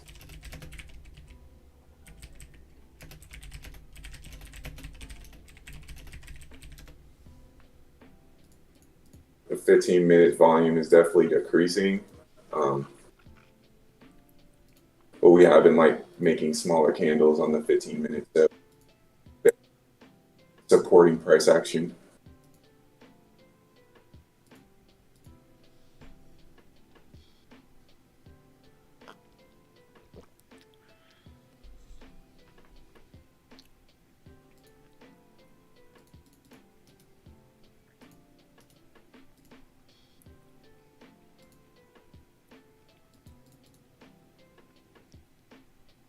Taking a shot of G Fuel, Jesus Christ.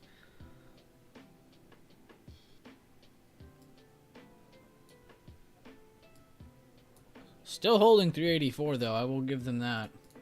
That is a pretty impressive hold still. Though it does look a little top heavy, they are still holding very strong levels. Tech just not selling off as much as it probably needs to for this SPY chart to sell off more.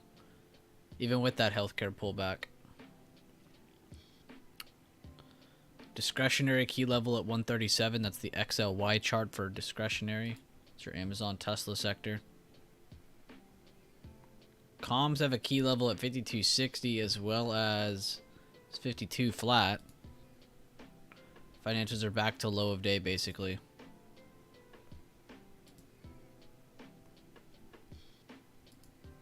Staples finally slowed down.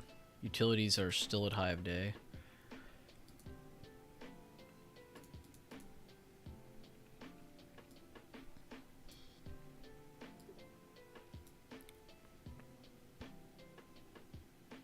Who all got to catch those scalp videos this weekend? Posted 4 videos on Friday.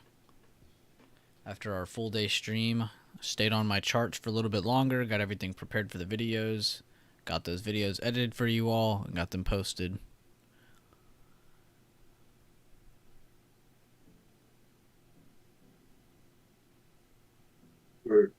SPY still trying to hold here. Apple getting over that previous intraday high. Microsoft trying to come back up, see if this is going to get through that midpoint. Yeah, Qs is holding pretty well above this 289. Looks like we're about to go try to test a high a day, break above that. Next area is at 292, 50. But yeah, that's good relative against the rest of the tech is definitely holding the market up. Apple making new high day. So is Amazon. Microsoft's making new high day.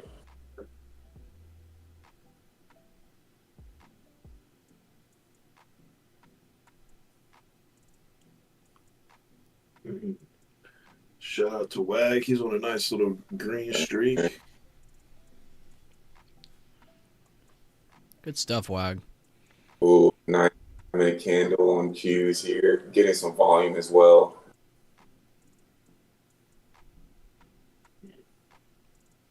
Shoot, Wax, since you're still here, you want to put a couple of things that working with me has done to maybe help improve your trading over the past month or so? It's probably been over a month. You're Damn, it's definitely been a month already. Oh yeah, probably close. Yeah, Damn, time's flying. starting to hit a groove. All his trades last week were on point. Even the ones that weren't winners were losses with reasoning, and results are really starting to show. He's also super active. There's not a day goes by where I don't see Wag's name or see his name mentioned. Dude's always here.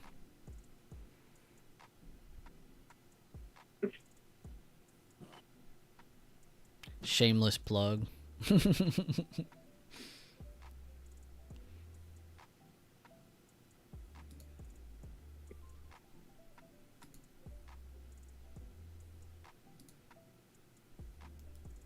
Microsoft getting towards that yesterday high. If they pop, that could give Apple some support and help the market as we're coming back up to that midpoint / previous intraday high.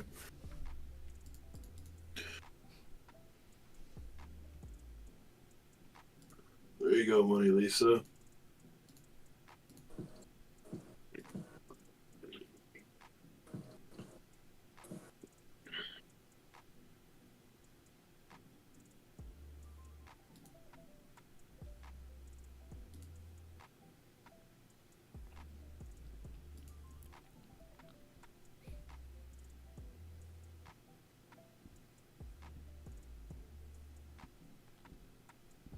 Oh, good stuff, Money Lisa. Good job with your trade log as well. Very happy about that more than anything. Too many people I'll ask, like, hey man, where's your trade log at? Or what's it look like? Like, trade log? Like, yeah man, your trade log. You don't track your trades? Figure out how good are your wins? How good are your losses? How big are they? How small are they? How much do they? How many times do they occur? It's good to track your patterns, just like we do on the stock market, so you can adjust as you need to. Yo, First Republic Bank halted again, down 77%. Holy Jesus. There'll probably be a handful of banks that need help here, but it seems like the Fed's stepping in, so the market's going to probably essentially shake it off until the Fed goes back on their word. He sold? If they do. Buy it. He bought.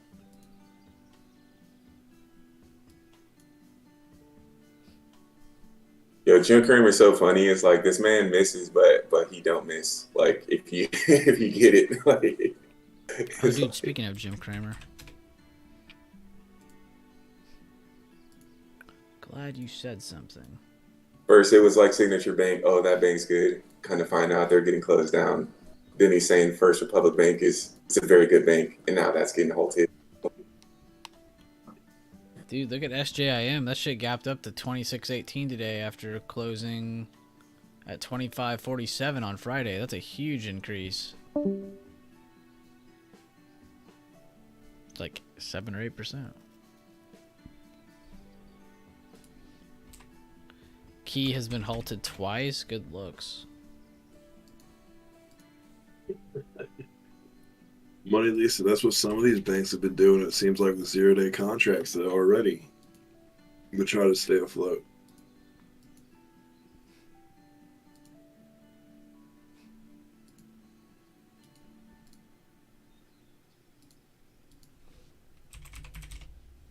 Good stuff, Boo Boo. Slow and steady gains win the race.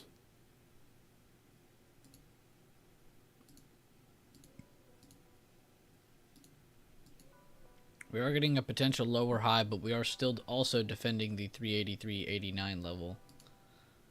So we're kind of in a 50-50 scenario here, everybody. Making a lower high is definitely bearish, but we're still holding a support. Yo, Money Lisa, you can bet the under on the Warriors road games because they suck on the road. So like you basically make money every time they play on the road. I think they're like 7-27 or 7-28.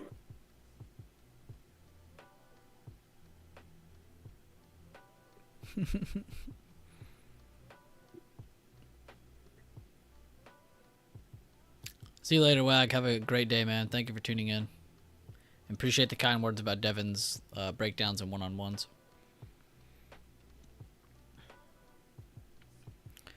Each of Yes, those stay banks. safe, Wag.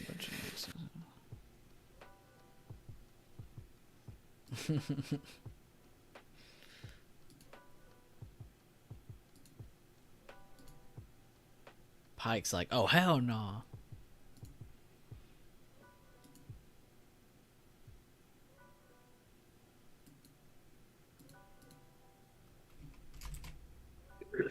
No.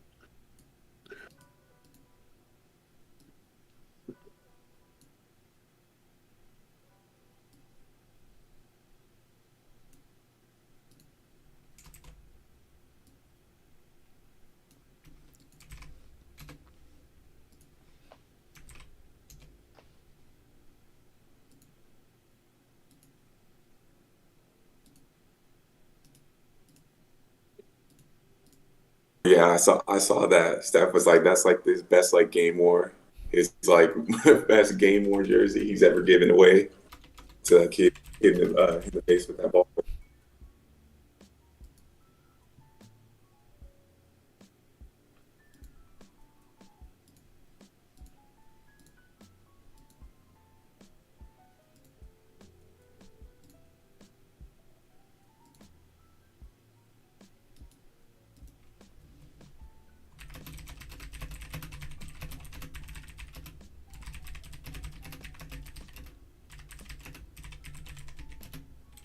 So at this point on Qs, not really like interested in anything until like we either tag this 290, 250 area, which is like a significant swing high from pre-market, or we come and retest this previous day low to see if that holds, or we fail to hold that for potential move back down to pre-market low. Right now, just been like range trading these last on the 5 minute chart for a good minute now. So it's just we're really just consolidating for like the next move potentially. Been like an hour we've been consolidating in the range.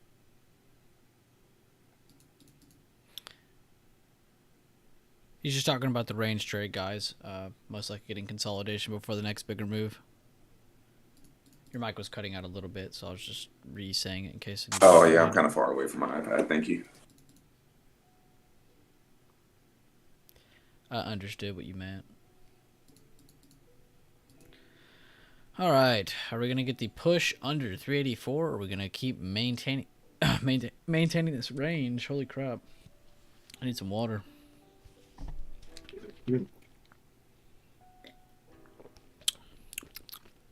Yeah, like I said, either hold 384 or finally push this new high of day. Will we get that test again?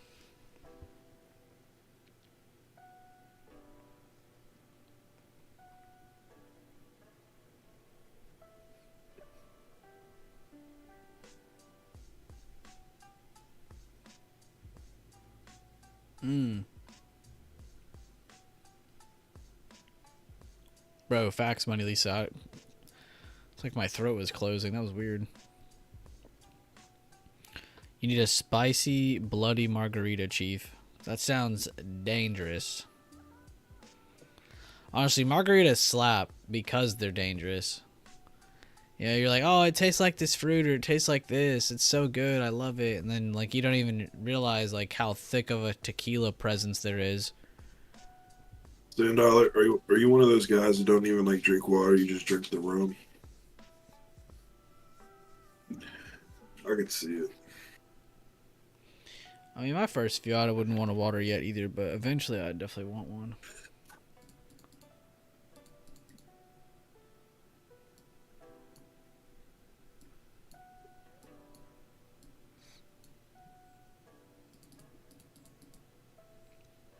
Sandollar's the type of guy to go in his plane, flip it upside down while he's flying it, and take a shot, and then flip it back over when he's done.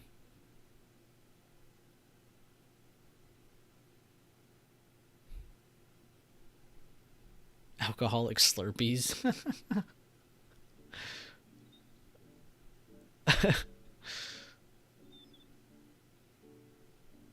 Oh, nice.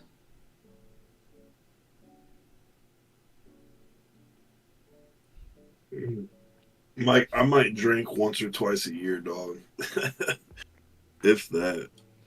A rum runner. That sounds interesting. Yeah, same. I've never been a big drinker.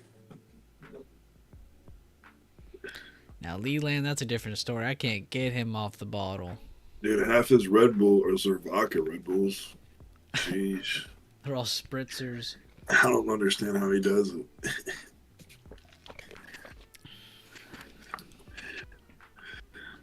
Leland's like not even here. I'm just targeting him. Oh, he's here lurking. Don't let him fool you. He's got an algo that every time we talk about him, it pings his name.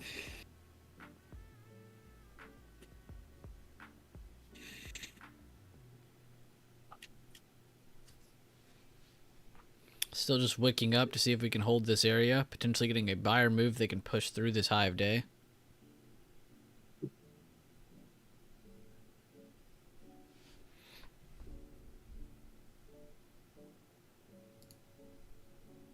Damn, you had me like over here, Pike. You had me over here checking the audio, Pike. I was like, damn, did I mute myself?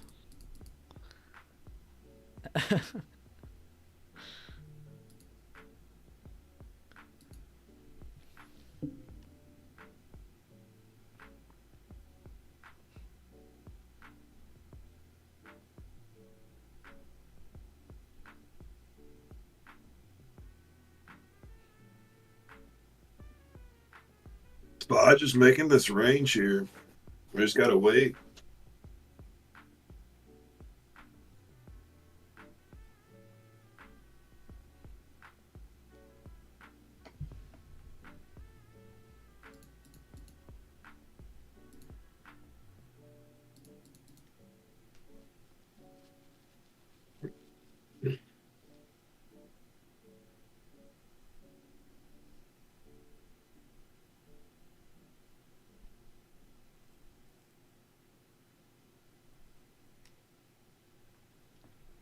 The lake and some rum runners. What a great weekend that sounds.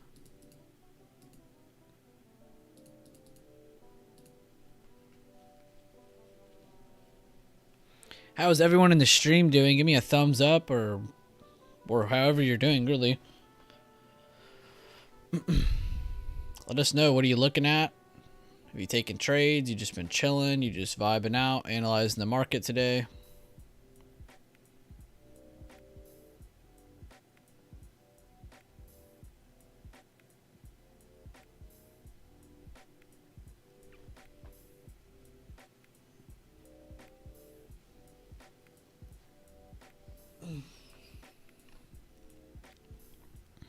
Tough trading day, expensive contracts. Facts, dude. I went to go look at my usual little chains, and I was looking through, and I was not happy. I was looking through, and there were some super expensive positions you could got in today. I want you to spend some money today. 2 good scalps, probably mental trading rest of the day. Good stuff, Deep. Upset. I missed a 100% on SPY because no fill, but caught it on the futures eval count. So that's hey, nice. Good job keeping your head up and moving on and catching that opportunity still. Ooh, good job, Dave. Unusual options activity. I see you. Just getting in from Uber driving, not trading today as I assess how this bank stuff plays out. Definitely not a bad idea, Barros. Good job grinding on the Uber driving. You know, you always see people say, oh, fuck having a job. Man, good job having a job. Great work. Got to get that money somewhere. Yes, you gotta stack that bread any way possible first. I don't care if you gotta go donate plasma.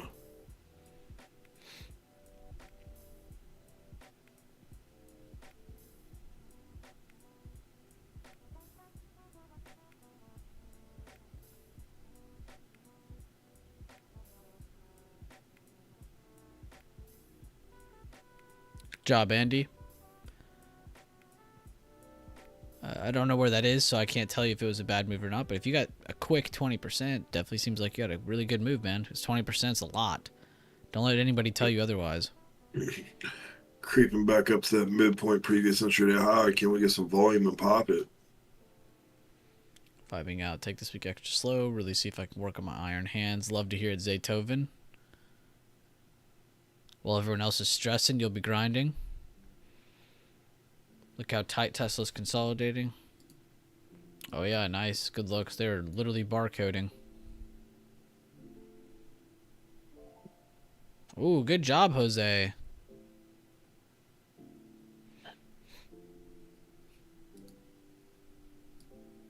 For real, boo-boo. People always underestimate how much 20% is. They're like, oh, it's only 20%. It's not 6,000%. It's like, okay. I'm sorry, it's not 60 times your money. But 20% is amazing because you're essentially getting back a fifth of what you put at risk. Which is amazing because you can slowly build off of that. That's why it's smart to focus on process and routine first, finding what you want to get in and where you want to get out, because then over time it's just a numbers game. What's easier to recreate, 20% 5 times or 600% consistently? 20% is way easier to recreate and get setups to be able to recreate. So you got to set realistic goals in trading. And screw that argument where people are like, yeah, but you're making less. It's like, yeah, at first, while you're building up your account and knowledge of what you're doing. You know, it's just all numbers, really. Somebody risking 1,000 making 600%, and then one guy risking $100 making 600%. That's a different outcome because they're not risking the same amount of money.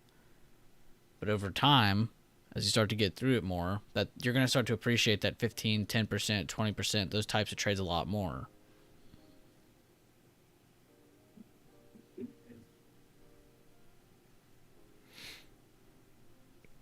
That's why I always say aim small, miss small at first. You should not be looking to catch big winners. You should be looking to get into a nice entry trade, something you feel good about, and then taking profit very quickly at your very first target and just focusing on that for a while. And then after you've done that for a while, you'll have the confidence to take it farther. Whether that means buying more contracts or having more loose targets. Moving your stop loss up also helps, you know, to let your runners run after you start getting good reps in, and moving that stop loss up to allow the play to continue to develop. Close roadblock swing for 44%. Been staring at Apple. Nice, nice, Pike. Nice. Well, Money Mel would choose the 600. Yeah, well, that's Mel. The fact anyone can look at a chart, click some buttons, and get a 20% return is so impressive. Anyone who can do it should be proud of his facts, because it takes discipline. It takes a lot of hard work and discipline. But I'd be happy just to push 10% consistently. Take your time.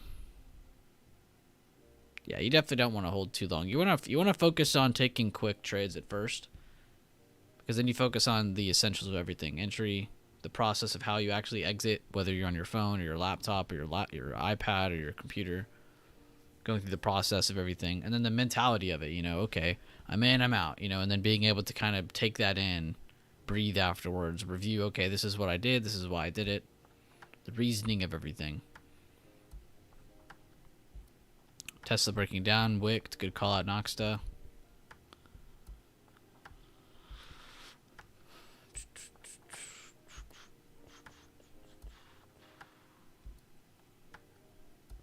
Just be careful, boo-boo. We do have CPI this week, but there are tons of other news coming out this week, as well as next week you have the Fed meeting where the actual decision comes out on what rate we're going to hike or not. Which, that's another topic to talk about.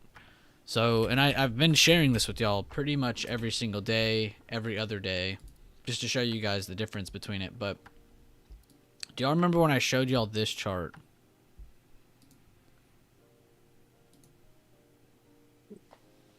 And we were kind of like, oh, it's just going to be a quarter-point hike. They haven't priced in the half-point hike at all.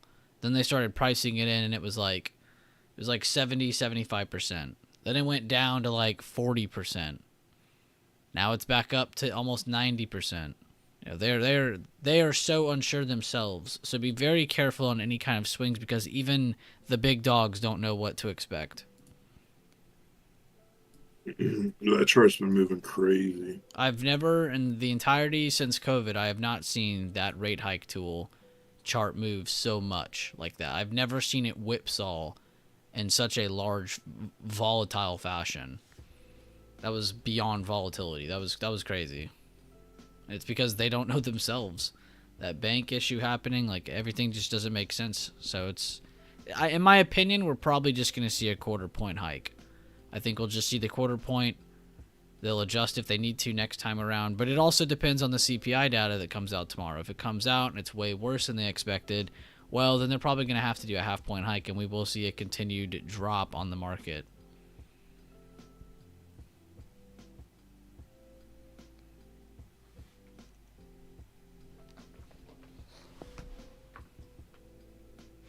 Yeah, everyone's going crazy. GS said no hike rate. Yeah, exactly.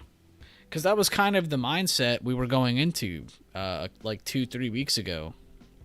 Everybody's mindset was, oh, we might even pause. You know, just because the word had been said more than once finally.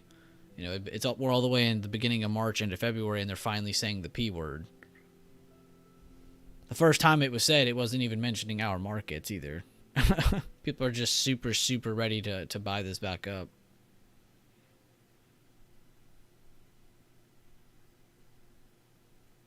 Think they'll do it just for longer because 75 would crush. Oh yeah, dude, 75 would kill us. That would literally destroy the banks. That would destroy everything. That would make things so much worse. But there's a couple different perspectives you can take on will they hike it or not. So don't try to be right. Just try to analyze and react. Try to go off of what's actually happening. Another nice retest of this yesterday low, pushing up, just keeping this range tight. They're still holding the 9 EMA. More buyers stepping in. We're about to test high of day again.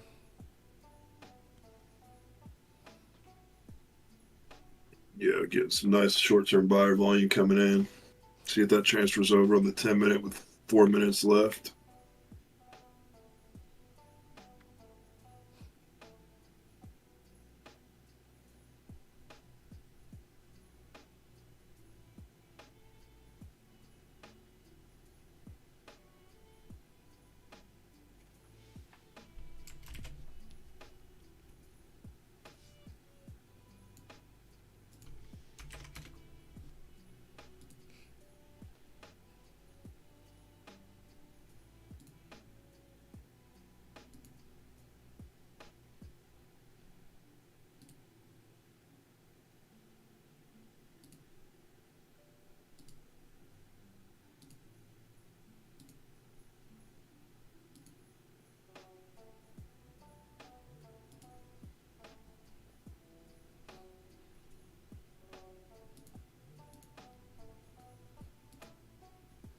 Netflix breaking a very good area. 293.40s. Might be seeing 297s pop up very soon. Google possibly trying to exit. Q's look like it's trying to make a new high a day here. Kind of rejecting. Kind of did pop over, make a slightly new high a day, but still finding some resistance there.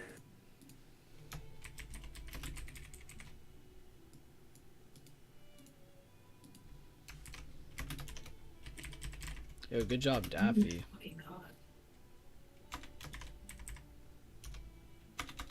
The 15-minute does look strong though. Yep, getting increasing buyer volume on the 10-minute with still 2 minutes left. Let's see if this candle's going to hold and keep pushing. Also coming up on our next 30-minute candle in the market.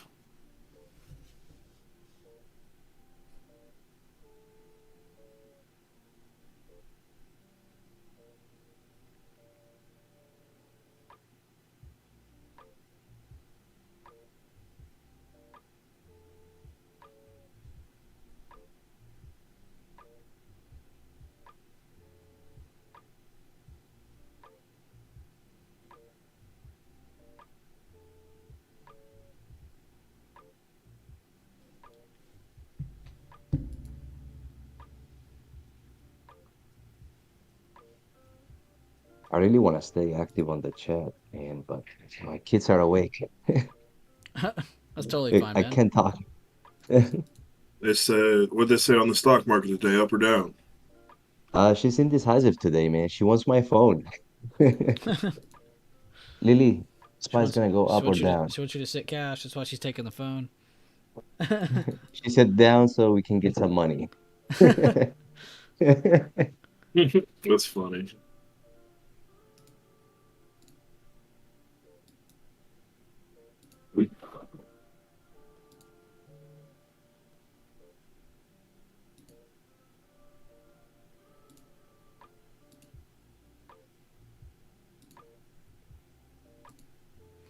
Very impressive pump by SPY here so far. Banks have pulled back up a little bit. You guys saw how nasty that dip was when they came back down again, but they defended it once and now a second time again since that move. Staples have continued. Utilities made another high of day. Healthcare made another high of day, which, remember, the reason I'm calling out healthcare, staples, and utilities is because those were the three sectors that were up essentially this morning, or initially this morning. Tech making that new high of day, very good for the market. Discretionary holding and trying to push higher. Comms trying to go test high of days. A lot of really good recoveries by a lot of charts so far. Need some follow through on financials and a couple others though.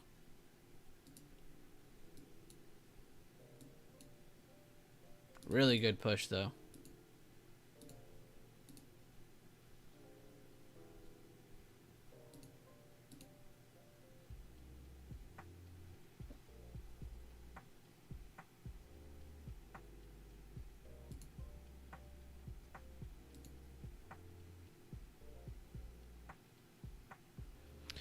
We were sitting in here updating all of you on different moves and whatever's going on in the market, different weight sectors, SPY mainly. Daffy was in this voice chat while typing in this new channel we have for BB Trades where people type out what trades they're in, what they're doing, when they're exiting, all that good stuff. And he took a play on SPY calls just now and took a little over 30% out of that trade. So that was very nice. There you go, Daffy. Yeah, Daffy killed it. Yeah.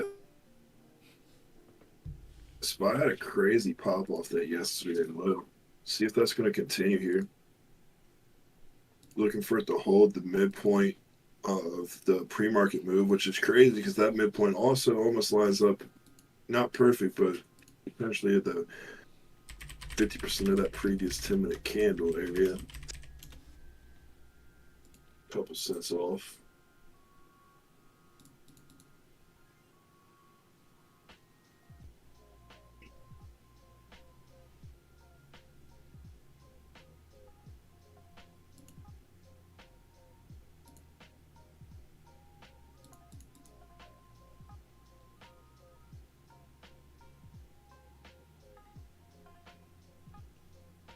It was actually supposed to be today was the only day, 762, but then all the bank stuff coming out kind of hurt it.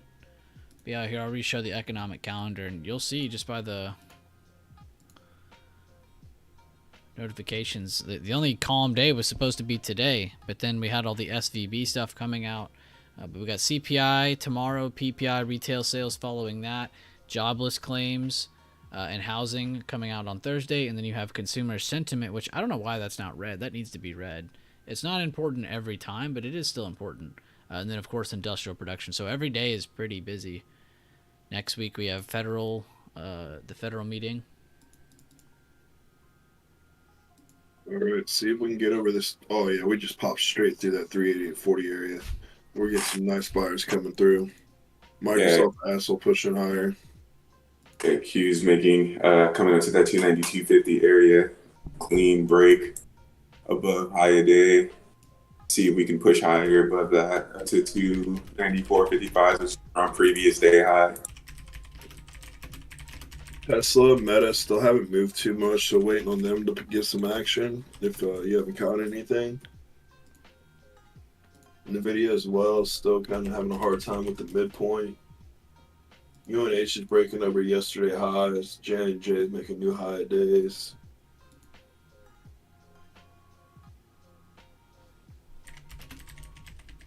Oh man, trading some soy. Oh, SPY. Okay, I was about to say. You got some soybeans? Damn, got us a commodity trader in here. Yeah, they got us a commodity trader. How the hogs doing today?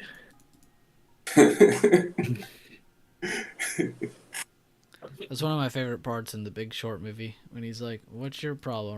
or "Where do you work at?" He's like, "I'm in commodities," or "I trade commodities." He's like, "Well, good luck with that."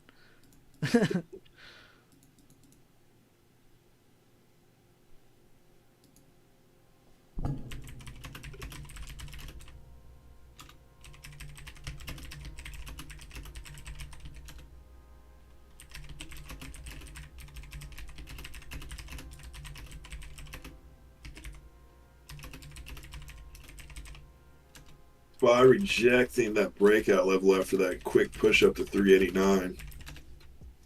Don't like to see that. So see if we're going to hold and come back up, or is some stuff going to start drifting down.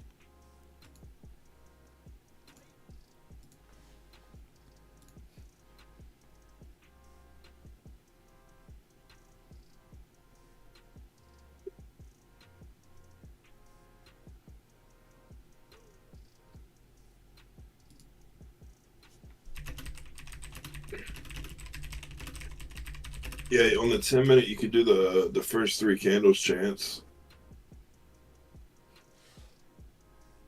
Or not the first 3, but the 3 great candles.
What a day, man.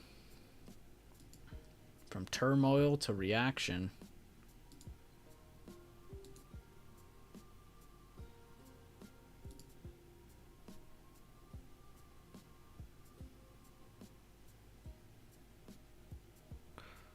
Would you apply fibs to any of the movement on SPY today? I mean, there's a bunch of different things you could apply it on, like on the bigger time frame.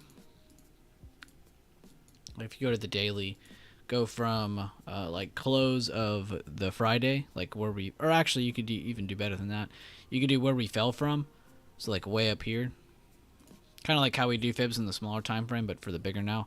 And then go to where we fell to. So we fell from this support here, where we had a general area of support for very short term, and then they just broke through it instantly. Kind of a little bit of a retest that day, and then you could see we had a lower open today. So you could see from where we fell to where we fell to, we have retraced or pulled back and recovered all the way to the golden pocket. Today we even went over it a little bit. Now we're kind of in between it, just kind of in between the median range. So if you really want to just kind of watch something, you could just watch this little area here between 388.40, 386.60s and see where we close. If we can close over, higher probability to the upside short term, vice versa to the downside. Now I wouldn't do that this week because you do have a lot of news happening in this very news-driven market, but that is essentially the thought process behind that. Smaller time frame wise, I really don't think I would have any fibs up right now. There's not much to go off of besides where we fell from to where we fell to, which we've already recovered that, held it as a retest at 384, and now we've just kind of gotten a new pop to the new high of day. Now the question is, can you maintain this uptrend by holding the 386s now and maybe this blue area, or are we just going to get a complete continuation through 388.40s right here? So there's only like 2 things you can really do here, besides range trading, of course, which that's almost always an option.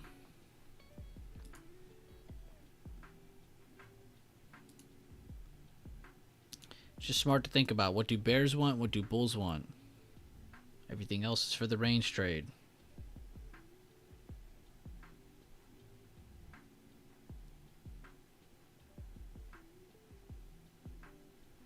Good question, though. Good question.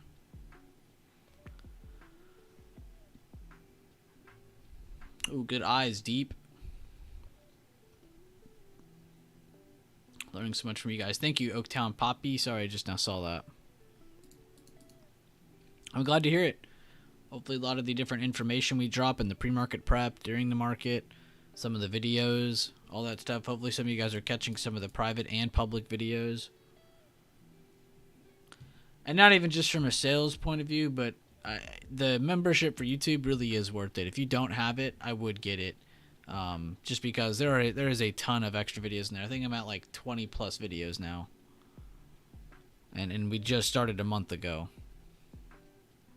All kinds of different ones. Swing trading, scalp trading, anything you can think of. I covered other topics too, like fibs, reversals versus retracement, all kinds of other stuff. Setting up your TOS correctly, like on this screen. There's all kinds of different videos on there.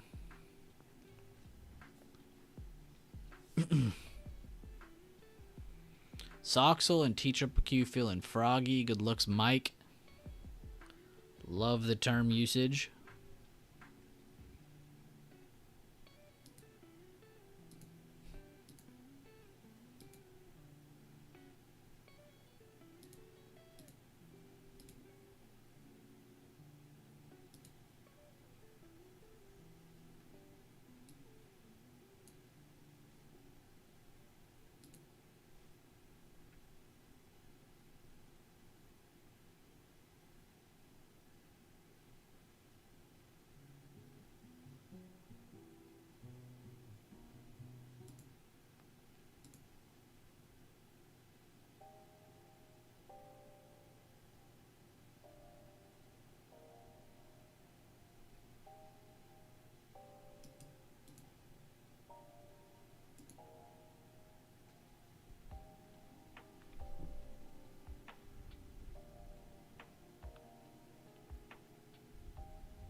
Wait a minute.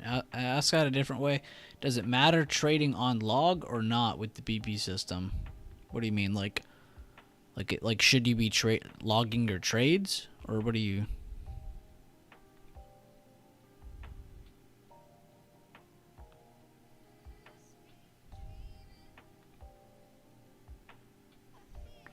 Where's your chart at, Mel? Oh, I see it right now instantly. It's right in front of my face. Would I say your chart is okay?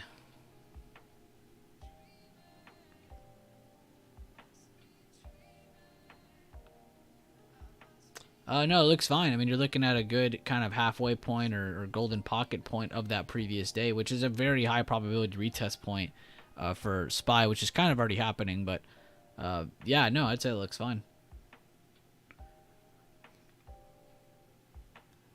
The question is, Mel, can you read what you're looking at? When you're on your smaller time frames trading, are you able to understand what you're looking at? And if you can, then awesome, more power to you.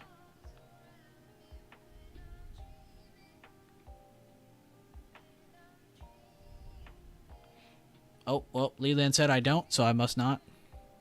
Must not use log or whatever that is. Leland would know. Apple, new high of day. Microsoft, new high of day. AMD, new high of day. Nvidia, new high of day. Amazon. Tesla's pretty close. Meta's pretty close. Google, new high of day. Netflix is close. A lot of new high of days. QQQ breaking that 290, 250 level. Making new high of day. Square finally getting to supply after hitting demand. Looks like Mike catching potentially that NVIDIA breaking out of range as a laggard. Spot continues up. Good stuff, Mike. Yeah, good stuff, Mike. That's what's up, Mike.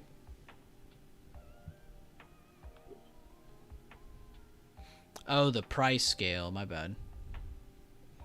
It's like log. What do you mean? I got what you're saying now, though. Oh, we're getting a little rejection here at this 290, 250. Yeah, spot is looking at 389 again. We need some more follow through. Volume's not crazy right yet. Could be a bull trap.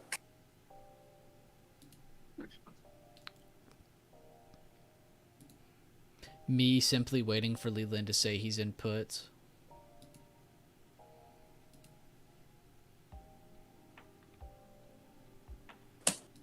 This is actually an area that I'm interested in.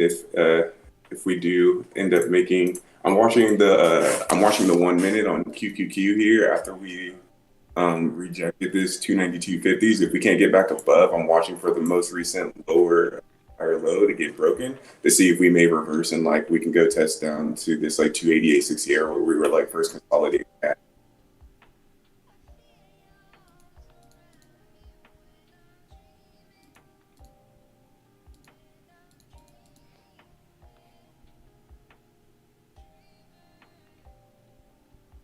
We're creating a shooting star on the 5 minute on some like rising volume, which is kind of like a telltale sign. I mean, if you have rising volume, we have rising volume. We this 5 minute candle to close over this 292.50, but if not, we probably could be exhausting right here.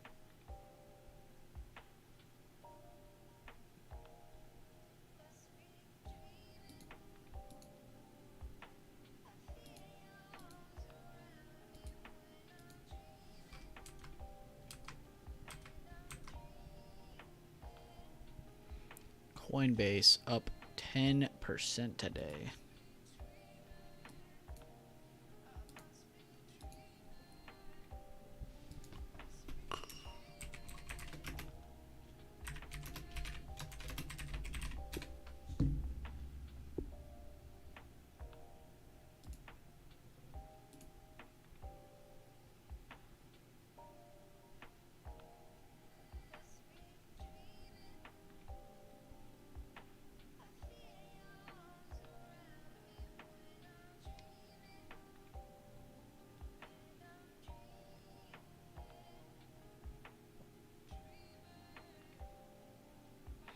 Yeah, I just said 10%. Now they're up 11%. It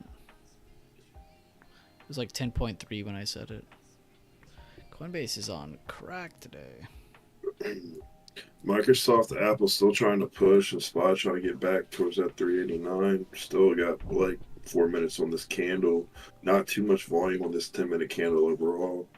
So Tesla's starting to break out of its little range as well. See if we can get over 172.50. That'll help out. Same thing with Meta. If it can pop its little range, that'll help out.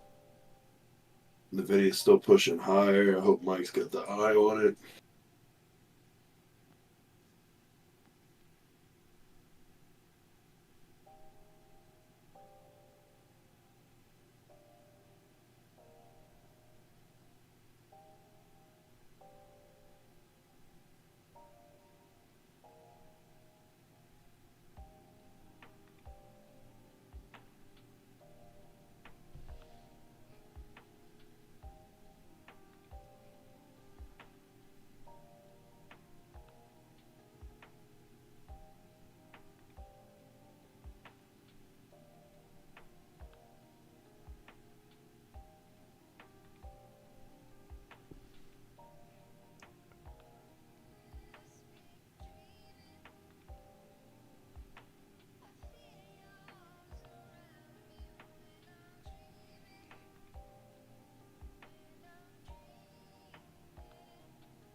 Tesla is trying to get towards that 172.50, see if it's going to pop it.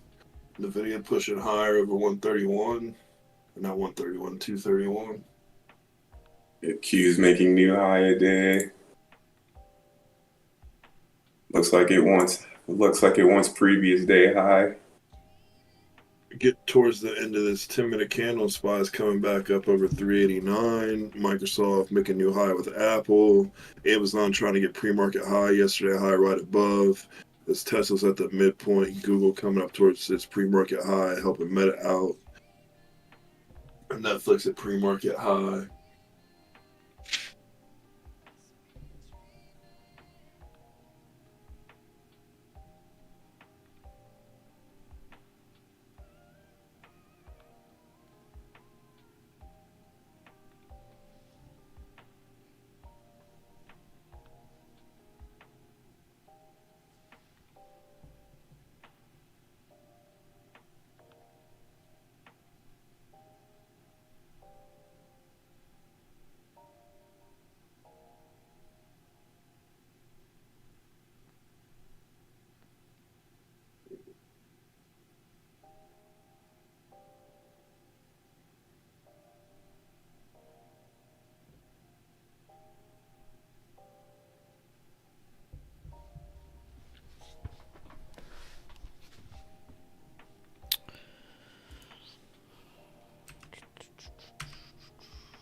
AMD did really good too. They're hitting previous day close now. Tesla did really good after retaking 166. We talked about how important that level was on the bigger time frames as well. 166 is key for Tesla. Netflix did really good. They pushed above and held what they retested the 293.40s and made it all the way to the 297s as anticipated. Good job if anybody took that play. Just kind of a trade idea we talked about. Nothing crazy. Coin just again on fire, up almost 13% now. Also very happy to see the square chart working out as well, just as anticipated. Kind of expecting that range to at least test both sides. It's good to see that.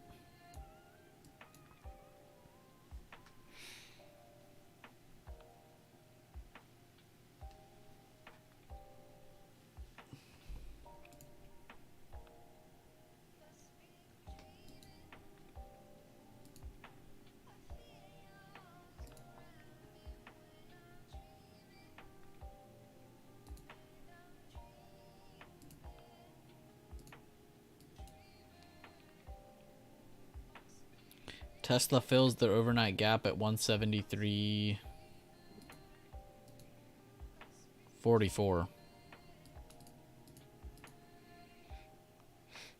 So just under that level there. About right here.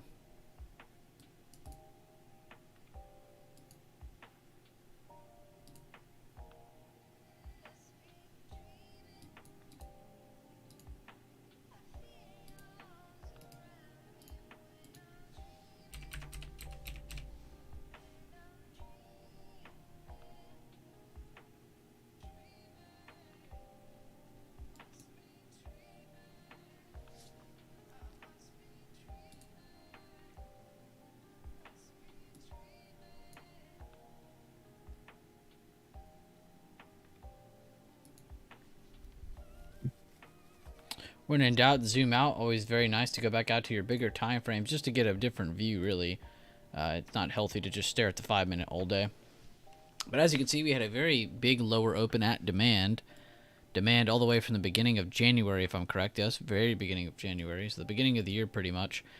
And we've now recovered back over a halfway point of previous day. We're kind of fighting the area of the halfway point of previous day, but still got over really good levels as well from previous demand. Pretty much looking to see if we can close over 387.30s today. If we can, that's a very good sign for bulls going into tomorrow where we'll get more data. But yeah, pretty aggressive day today, I would say. Following up too, and I posted this in the chat the other day, but if you open up your volume chart, you'll see yesterday we haven't had this much volume since last year in, I think it was February or March. I'm going to go back more. But if you hold your cursor over it and look to your left, we don't have a day past that volume until all the way here. That's all the way in, yeah, the end of February of 2022. So a little over a year. And the second time before that was January 24th of 2022. Pretty crazy volume.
Slowing down across the board. Watch 30-minute candle close. Good looks, Mike. Candle close on the 30-minute is in 5 minutes. Not many more levels to break on Bitcoin. 24, 590, 25. Let me go see my chart. I haven't even checked my Bitcoin chart in months. Like literally months. Like since this happened, that was the SBF FTX crisis, was this candle here. Since then they pretty much range traded, built a higher low, got a good rally in. If you go from that rally where they fell from and then push back over to where they rallied to, they actually held a pretty good golden pocket once, twice, and now a third time today on today's open, which is actually a strong bullish kicker, and that's helping them hold within range. So I would look to see them hold between, if you remove this, I would look for them to hold between here, between here and here, between this low and this high, just to kind of see where they range. I'd watch them between there for your next bigger move. Pretty impressive chart though, but as you can see though, with all these big moves to the downside and upside, they're still within range though of the past, what month is this? June. Since June of 2022, they've kind of been in between this 24 to about 15K range. About a $9,000 range.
Pretty good push above the previous day close. Since then we got a breakout, short-term retest, nothing else. It's a little bit of follow through. They seem to be trying to hold 388.40s next, which if they can continue to hold, that can help them reach 390.50, maybe even 392s. So we'll see if they have enough strength to reach those higher levels or not.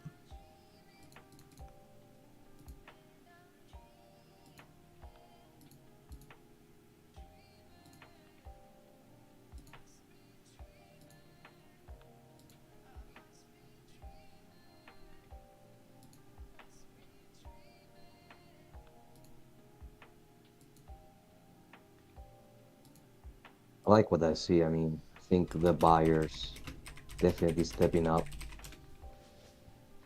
and show some momentum.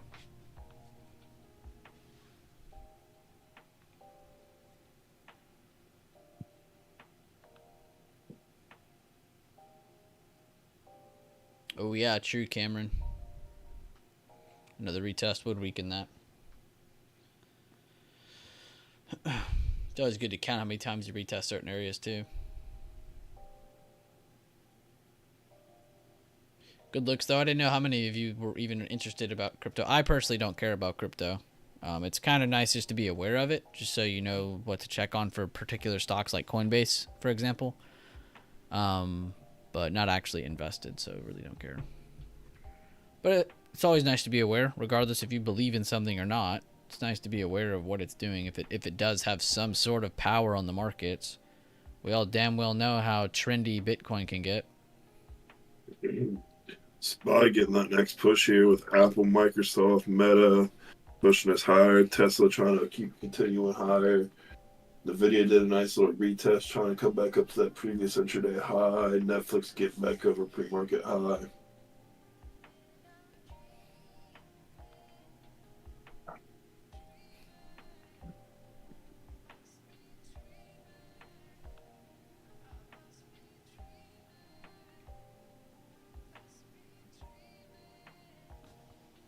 Got new 30-minute candle coming in here, opening at the high day.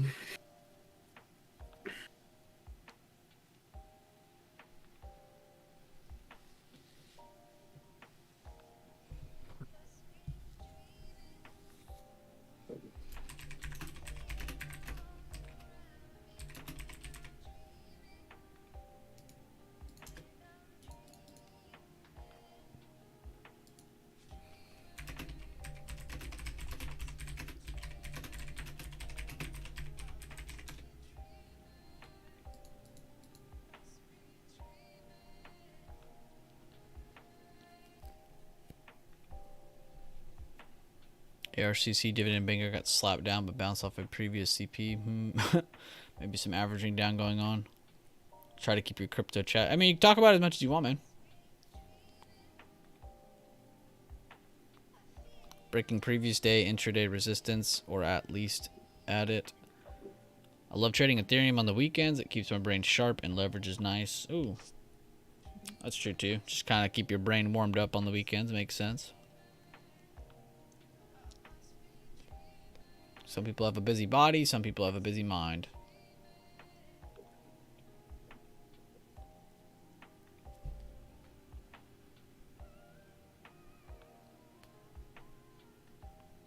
They made it to almost 390s for a second there.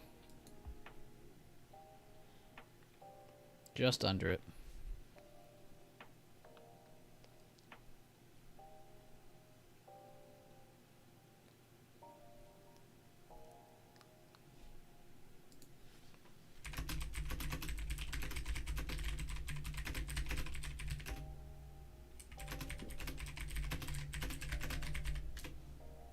It looks like JPM stepping in to help out some of these other banks with their withdrawal demands. That's kind of cool.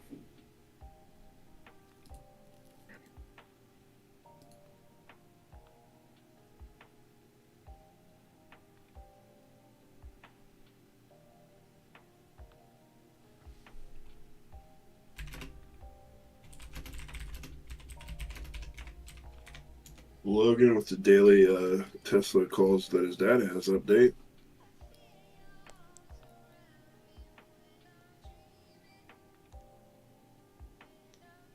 See you later, boo boo. Have a great day. See you later, boo boo. Be there if you remember my dad's Tesla calls a few weeks ago. It's down 97.68%. Damn, dude. That's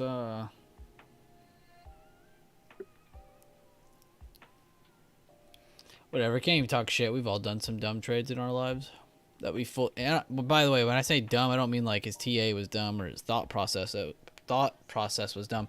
What's dumb is to have such strong bias towards something that you lose everything. Now, it's the difference too, though. You know, like, did he lose everything in that position? Yeah, probably. Is that the rest of his life? Like, he doesn't have any money to his name?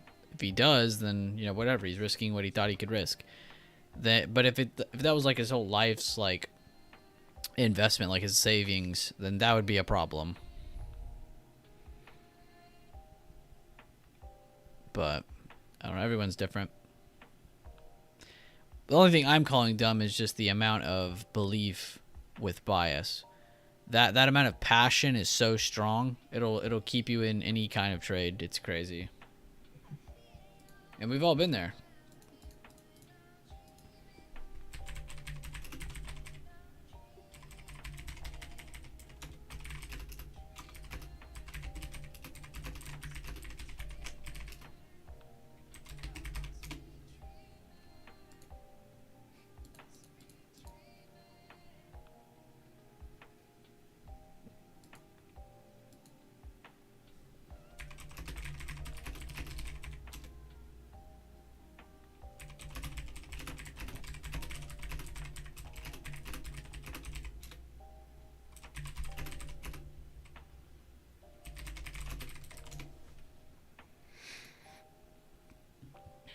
Let's see, how did they get? They got as high as 389.86, pretty close to 390. . . . . . . . . . . . . . . . . . . . . . . . . . . . . . . . . . . . . . . . . . . . . . . . . . . . . . . . . . .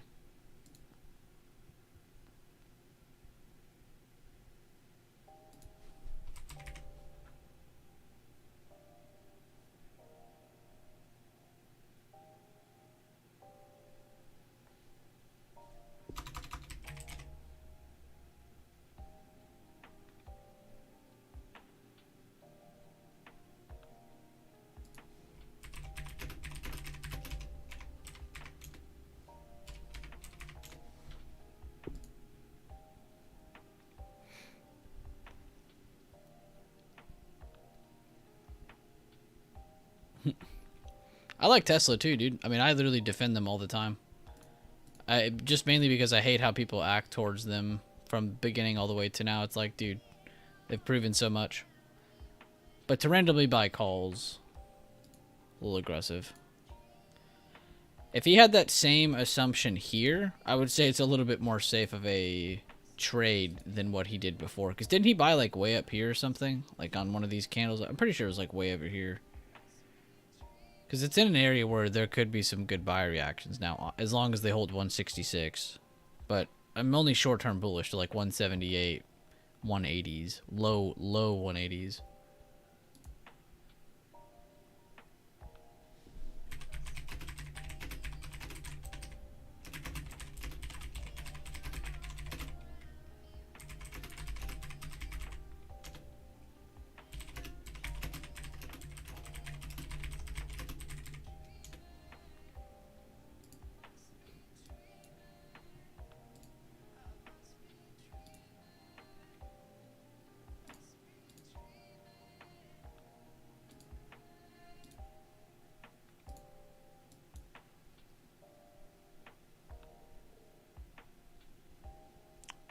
$3M pays $1.50 dividend last payout.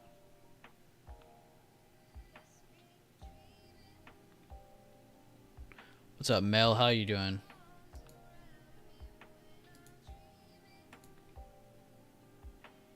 I saw your charts.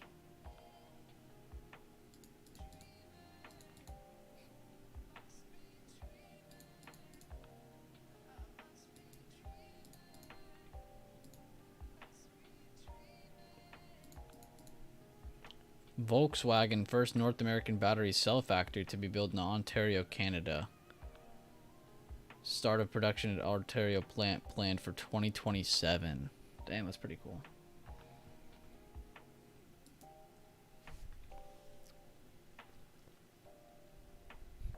Thank you guys for over 140 likes today. Pretty legendary support today considering what happened with the price action, the movement, all of the drama coming out. So I can see why some people might have just chilled today. Kind of sucks too, because today was supposed to be the only calm day of the week. Looks like it's going to be the first domino of the week. Like I said, more than anything, you know, regardless of up or down, guys, I really would be focused on the range. I really would be focused on figuring out where are they trying to keep us in range at. You know, for the longest time, you could see they kind of kept us in this channel here, you know, regardless of levels. They kind of kept us in this channel here, you know, just some quick drops, some very slow pops, some large amounts of consolidation. You know, now that they've broken that, it's kind of time to find what's that range again, you know, from left to right, not at an angle, at a distance. You know, you could instantly say, oh, well, 420 is the top, and then we'll say 375, 374. We'll say that those are the two parts of our range that we have to watch out for, because that's where price is stuck inside of. So in that sense, you should be looking for buyers in the mid 370s, mid 380s, and look for sellers towards the lower part of 400s and higher part of 390s. Essentially is what that's telling you, which I'm not telling you to do that. I'm just saying that's kind of how we need to be looking at the chart now. It's not just about, oh, are we going up or are we going down? It's about, okay, but in this range, where are we, and what has higher probability is kind of what we need to be focused on right now.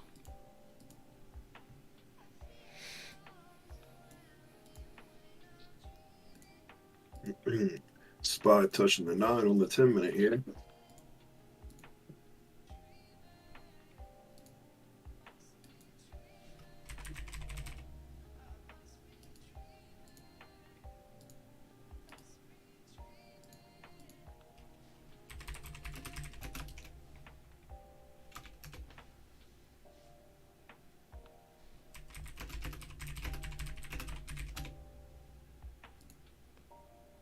The fake Buellers at full storm. What? I said the fake Buellers at full storm today.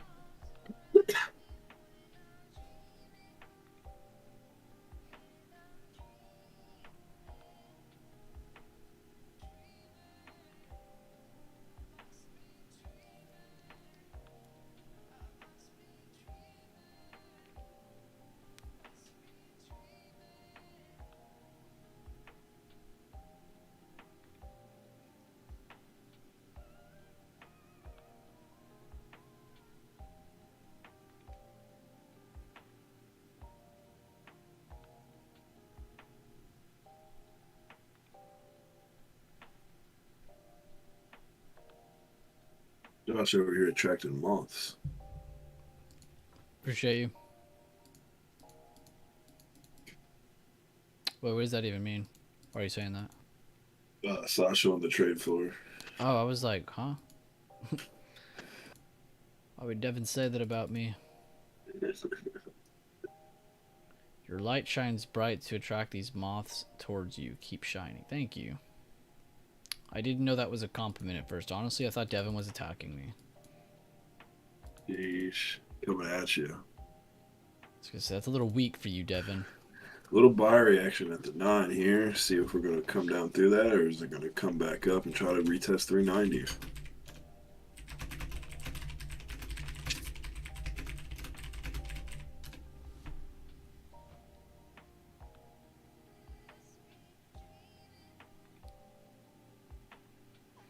I kind of like this for a pullback if 387.30s breaks. Yeah, that'll be under the 9, and that'll be looking pretty good going back down.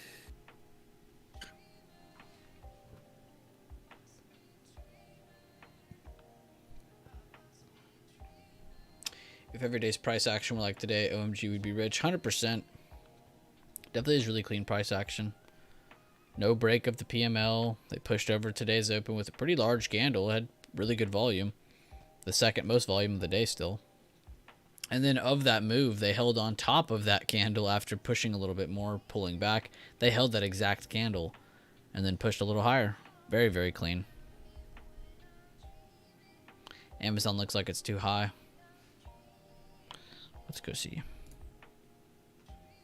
They definitely have a nice sharp angle, but to be fair, SPY's been pushing, Apple's pushing, Microsoft has been pushing, Tesla's been reversing very slowly, so I mean Amazon has every right to be up. Maybe not up that much, but to be fair, Apple and Microsoft are up a lot more, so it's totally fine. And they're not the same sector, but still important to note your top weights.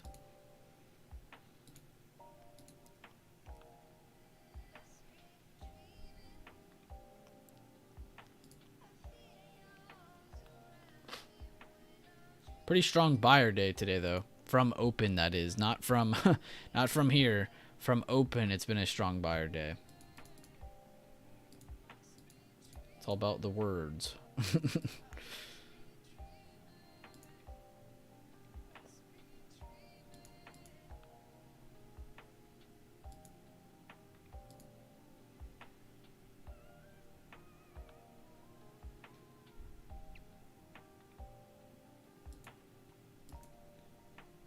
Daffy with the flying pear at the speed of light. Thank you, brother. You know you didn't have to do that, man. Appreciate you.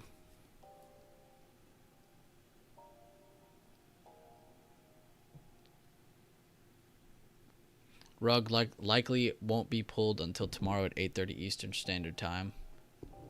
Definitely a possibility. The 8:30 number, Leland, I'm going to be up for it. That's for sure. If you guys were around before the COVID market happened, a lot, I think it was like 60 or 75%. It was a pretty crazy percentage, but a majority, we'll just say that, a majority of the price action movement, you know, dollar movement, percentage movement, actually happened after hours or in the extended hours period. The minority of the bigger moves would happen during live market open. That changed a little bit, of course, over the years as COVID hit and all these other things hit, inflation, all these big hits to the global economy. Changed the game a little bit, but pretty interesting.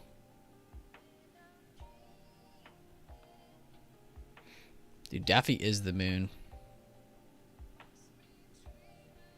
Or is Daffy the bank?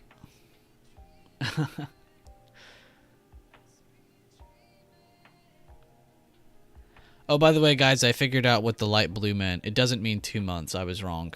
It means that was your first full month. You're going on to your second month. So you went from like a normal blue to a light blue. I don't even know how I found this again. Let me go find it. I think I found it on my mobile, not even on my...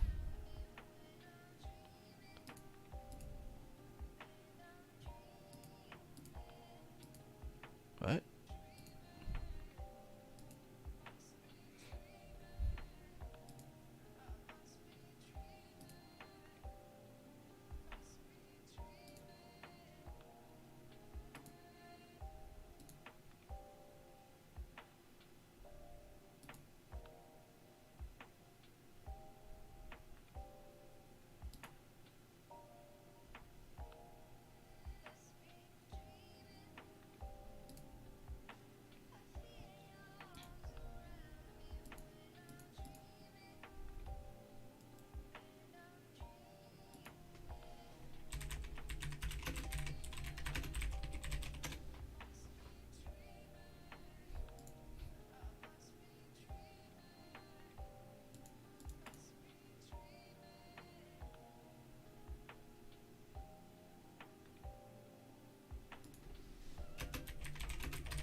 Of course, I can't find it again.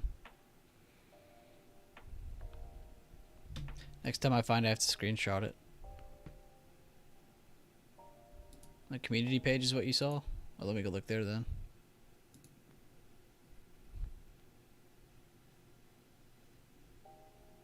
So you can see the icons when you click join, but it doesn't tell you what they stand for. One of them means like 3 months, 6 month, a year, 2 year, 3 year, then 4. I think the purple one, the last one, is 4 years. So if you've been a member for 4 years, you'll have that purple star. But yeah, it's just colors.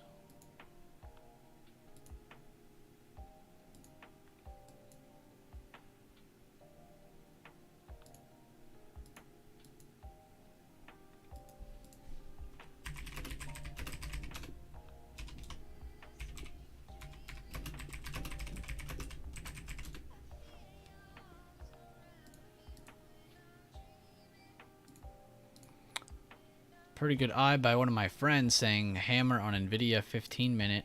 They definitely did. A push over 232s is needed.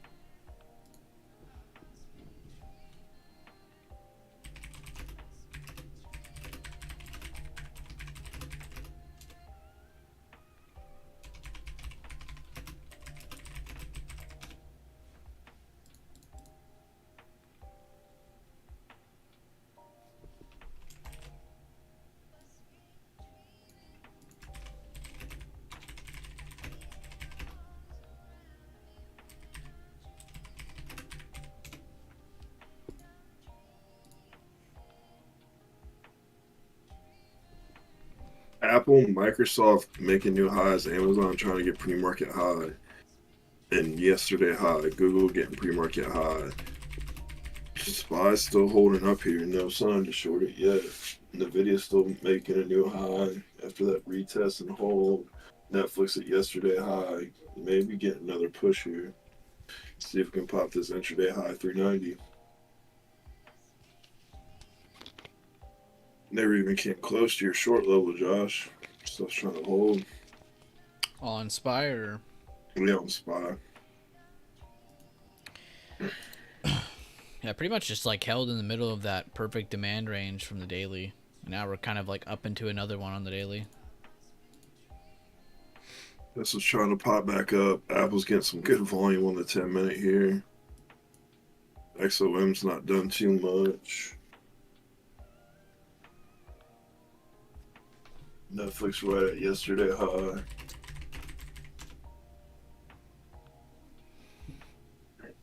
Got this new 10-minute candle. Last one before our next 30-minute candle and noon on the stock market Eastern time.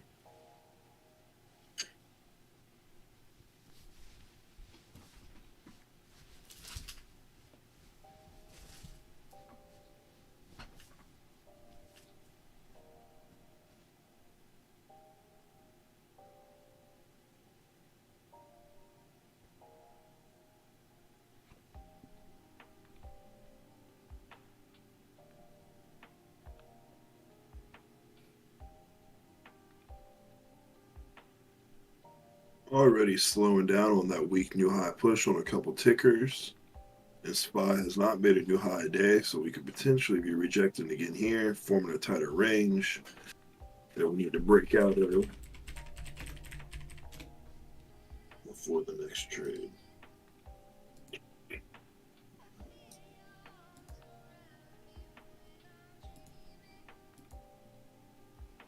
Very impressive. I was just kind of half joking saying Apple could see these highs here. Anything past that would be a little overextended, and there they are, 2 levels beyond that area.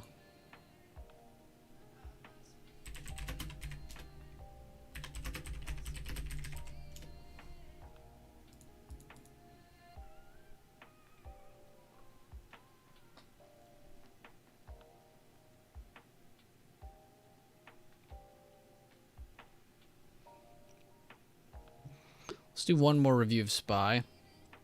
So, using those monthly levels, and I'll go over the bigger time frame first so we all see it. But we have an area of demand here, an area of demand here, an old area of demand that's currently trying to be tested to see if it's demand or supply still, and then a short-term support here from the past 3 days here that we were kind of using to gauge, are we going to hold this and get a bounce to move higher? And that was at that time, of course, we know now. We closed under and moved lower.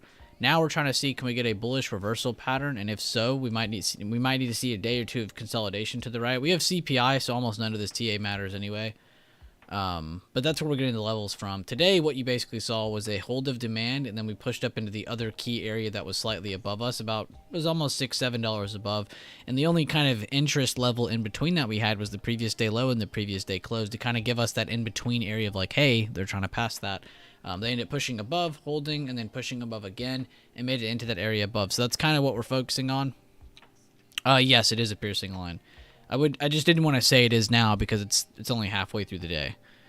So it's not really fair to say. But overall, guys, I hope you guys did enjoy the stream. Please drop a like on the stream if you did enjoy some of the updates. Please tune into the Discord if you want to catch more information, more engagement, and just discuss with the community as a whole. Again, see you guys later on. Have a great rest of your day, and thank you guys for tuning in. See you guys tomorrow. Have a good one, everybody. See you, Jibek. See you, Daffy. See you guys. Thank you, Bueller.